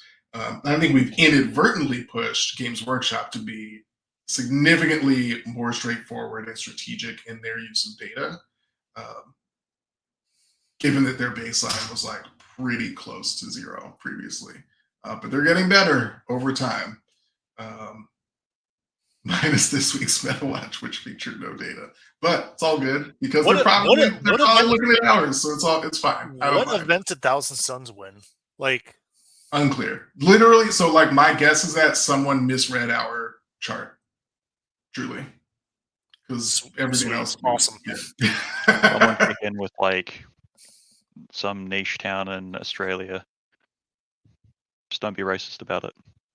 Maybe that's where they won. some GT in rural Aborigine country with these names are totally not made up. Yeah, with 100 players that may not exist. Yes, that's a deep lore joke, and if anyone gets that, then like I see you. Yeah, it's too deep. Yeah, ping me in Discord if you want more info about that story. It's a stranger than fiction story. That was a doozy. It was a good one. Um, yeah, I don't know. I think I could say I think the my favorite part has been getting to know each and every one of you better, both fellow stat check hosts and creators, but then also the people in the community. So it's the Discord has exploded, but I'm starting to see like the same names over and over again.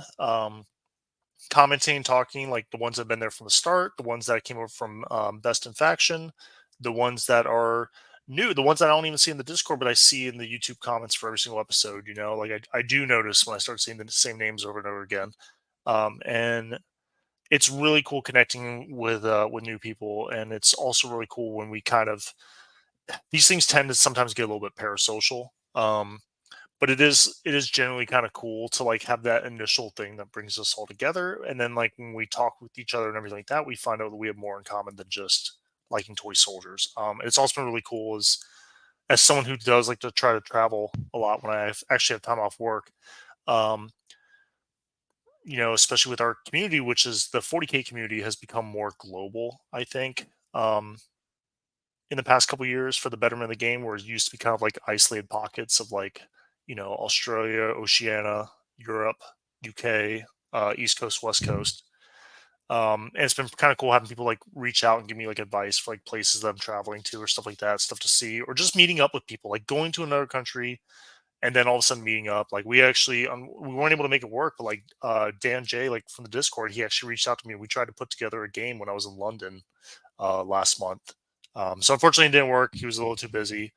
Um, and it was colder than shit in London, so I didn't really want to like like move around too much. But we did try to make it work next time, I guess. But that's something that's pretty cool because I had an army with me anyhow because I went to a event.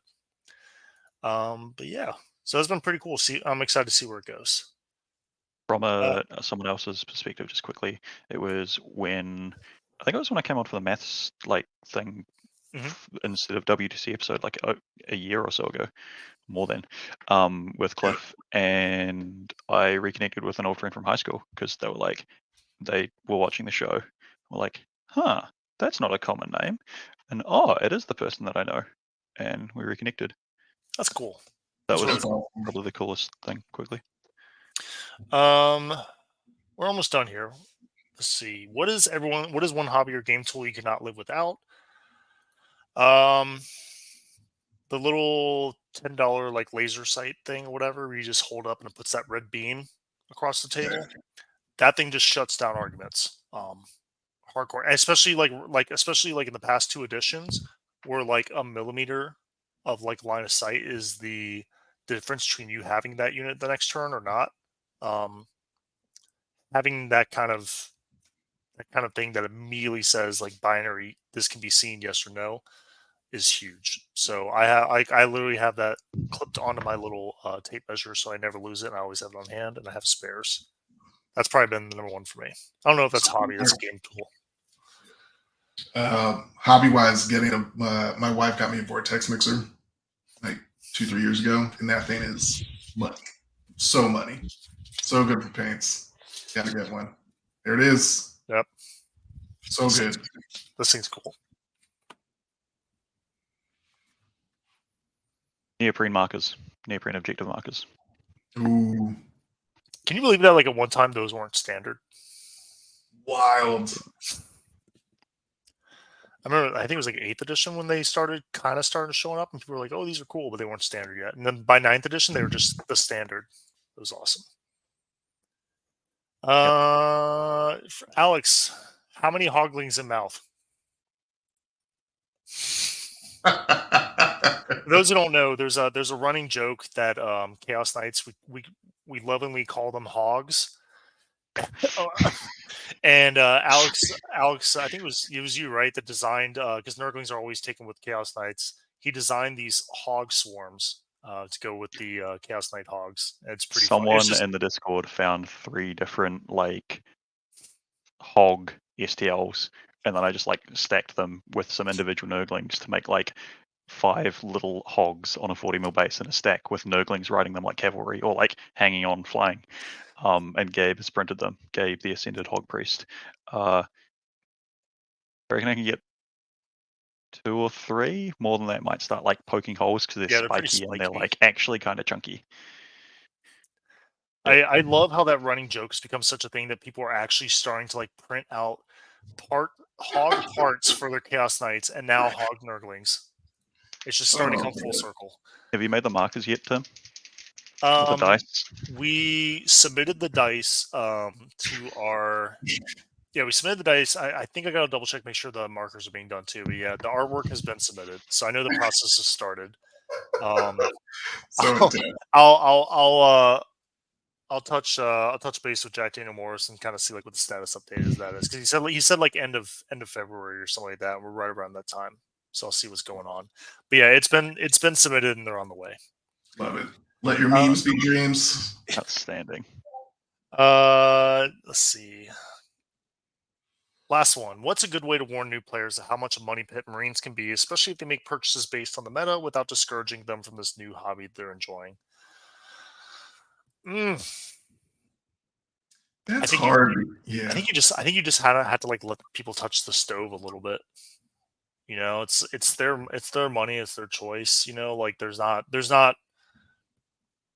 once you like there's not an objectively wrong way to spend money in this hobby, like because you're buying plastic toy soldiers that you now have to assemble and paint. So to be like, well, if you buy these toy soldiers, you're wasting your money, but if you buy these toy soldiers, you're not. Yeah.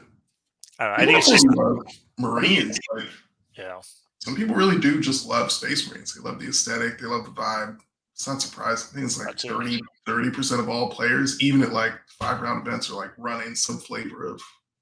And like a well-painted Space Marine army, like it always takes me back by like when I see a well-painted Space Marine army, like just how good looking it looks when someone like really puts stuff in. I'm like, fuck, that army looks good. So I'm like, you're not gonna catch me, not again. Yeah, I think it's more just being sure when someone's getting into it that they have the chance to like experiment a little and see like which faction they actually really like. Yeah. And then start building their collection out. Maybe show them the list of Space Marine Legions units if you want like one thing to point at. Here's the book. Exactly. Sheets. Show them pictures of Space Wolves, I guess. Show them pictures of the Space Wolves riding the wolf with the wolf next to it, and then the guy on the sled, Logan. No, don't, because they might actually think that Space Wolves are a good army to collect. Like, fuck yeah. All right. That looks like. I think that's it. I think we got through all the questions. You did it. Yeah. Monster episode, almost 3 hours. So this leads me to the part that I kind of was like a little bit dreading. But you know, we kind of alluded to it or whatever. But unfortunately, there's the best way to say it is we want to make an announcement that we are going to be, fortunately or unfortunately, pausing X1 for probably the next couple months. Cliff and I have been extremely busy with work, and we don't want to see this show become a like a negative or like a stress point for us. And also, I want to make sure that when we do these episodes, we do it from a place of like love, and I don't want to phone it in. And so just on top of everything, and I talked with Cliff about, we kind of made the difficult decision. We're like, hey, you know, especially with Take All Comers coming and everything, I think it's time where, you know, I think I need to take a step back because right now I just can't. I can play the game and I can practice like with my buddies locally and stuff like that. But all the adjacent stuff, like the being constantly online on like Discord, the Team USA practice stuff, the data stuff, the putting shows, I just can't sustain the hobby adjacent stuff at a healthy level while still also having like that work-life balance, you know, and truly enjoying the game and playing it at a healthy level. And when I talked to Cliff, I talked to the other guys, they were like, yeah, totally agree. And Cliff said work's been getting crazy for him as well. So there's not really any easy way to say that, but yeah, we're right now it's a clean 20 episodes. We're basically planning to put a pin in X1, and hopefully, I don't want to put a specific time frame on it, but I'm hoping like maybe the summer, I guess, we would be a good time where I'd be trying to like maybe resume it. But it's It's like been it's only missing about 2 episodes of your usual schedule to be yeah, fair. exactly. But I mean, that's kind of what we did. That's kind of what we were doing anyhow, because we moved back to a month, because work was getting crazy, and I thought that I honestly thought that like work was going to get less crazy after a month or two, and it's honestly only gotten crazier. Um, which is why I was telling Cliff I did accept a promotion that I applied for. And the reason I applied for it is because the current work schedule and work life balance was just not tenable. And I was like, this is actually starting to become a little bit insane, and I need to make some changes. So that takes effect in April. And so I'm kind of hoping that like I can kind of use this to just kind of like reconnect, focus on being more present for the family, focus on just actually playing a practice game or two with my local team, doing like local community stuff, and then just playing like just going to a GT and like just playing at the GT, like not making content about it, not like recording data about it or anything like that. Like just go to the GT and just play it, and then just come home and then just put the 40K away and not think about it for a week.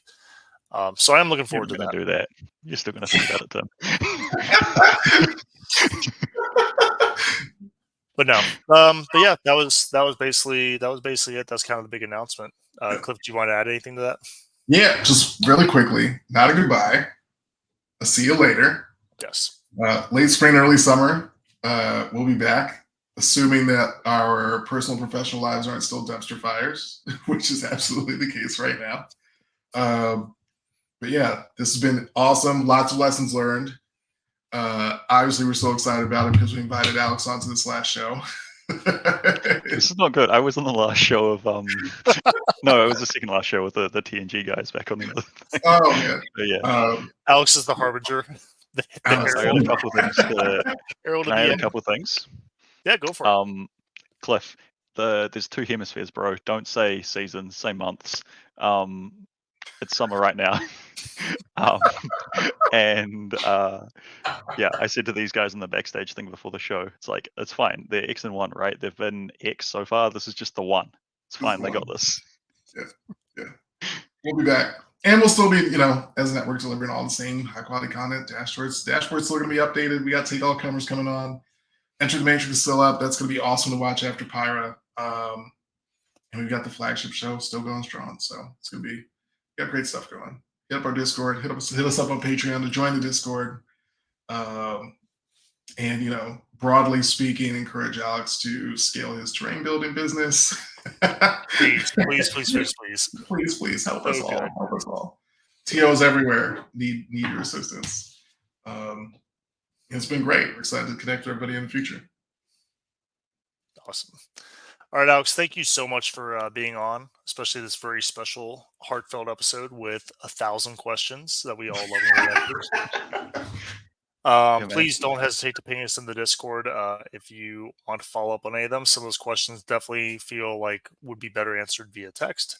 Yeah. Again, personally, like I don't have Discord on my phone right now, so every single morning with coffee, I check the Discord and I go through all the Discords and everything, and then every evening when I come home, I check the Discords again. So if you ping me and I don't respond right away, I'm not ignoring you. It's just, just wait a little bit to the beginning and end of my day, and I'll get back to you if you ping me or answer anything. Alex, any parting shots, plugs, anything like that? I mean, at risk of my phone blowing up, ping me about any random nonsense if you want as well. Thanks for having me on to talk random crap. And to plug something, Sam Lemon's running some down under TTS 40K something or other. He's messaged me in 2 different places about. You should go look into that. Just like gate crash it and play it from wherever you are in the world. Awesome. Sick. All right, gents. Everyone, thank you for joining us, and I will see you guys in the Discord. Bye. Peace.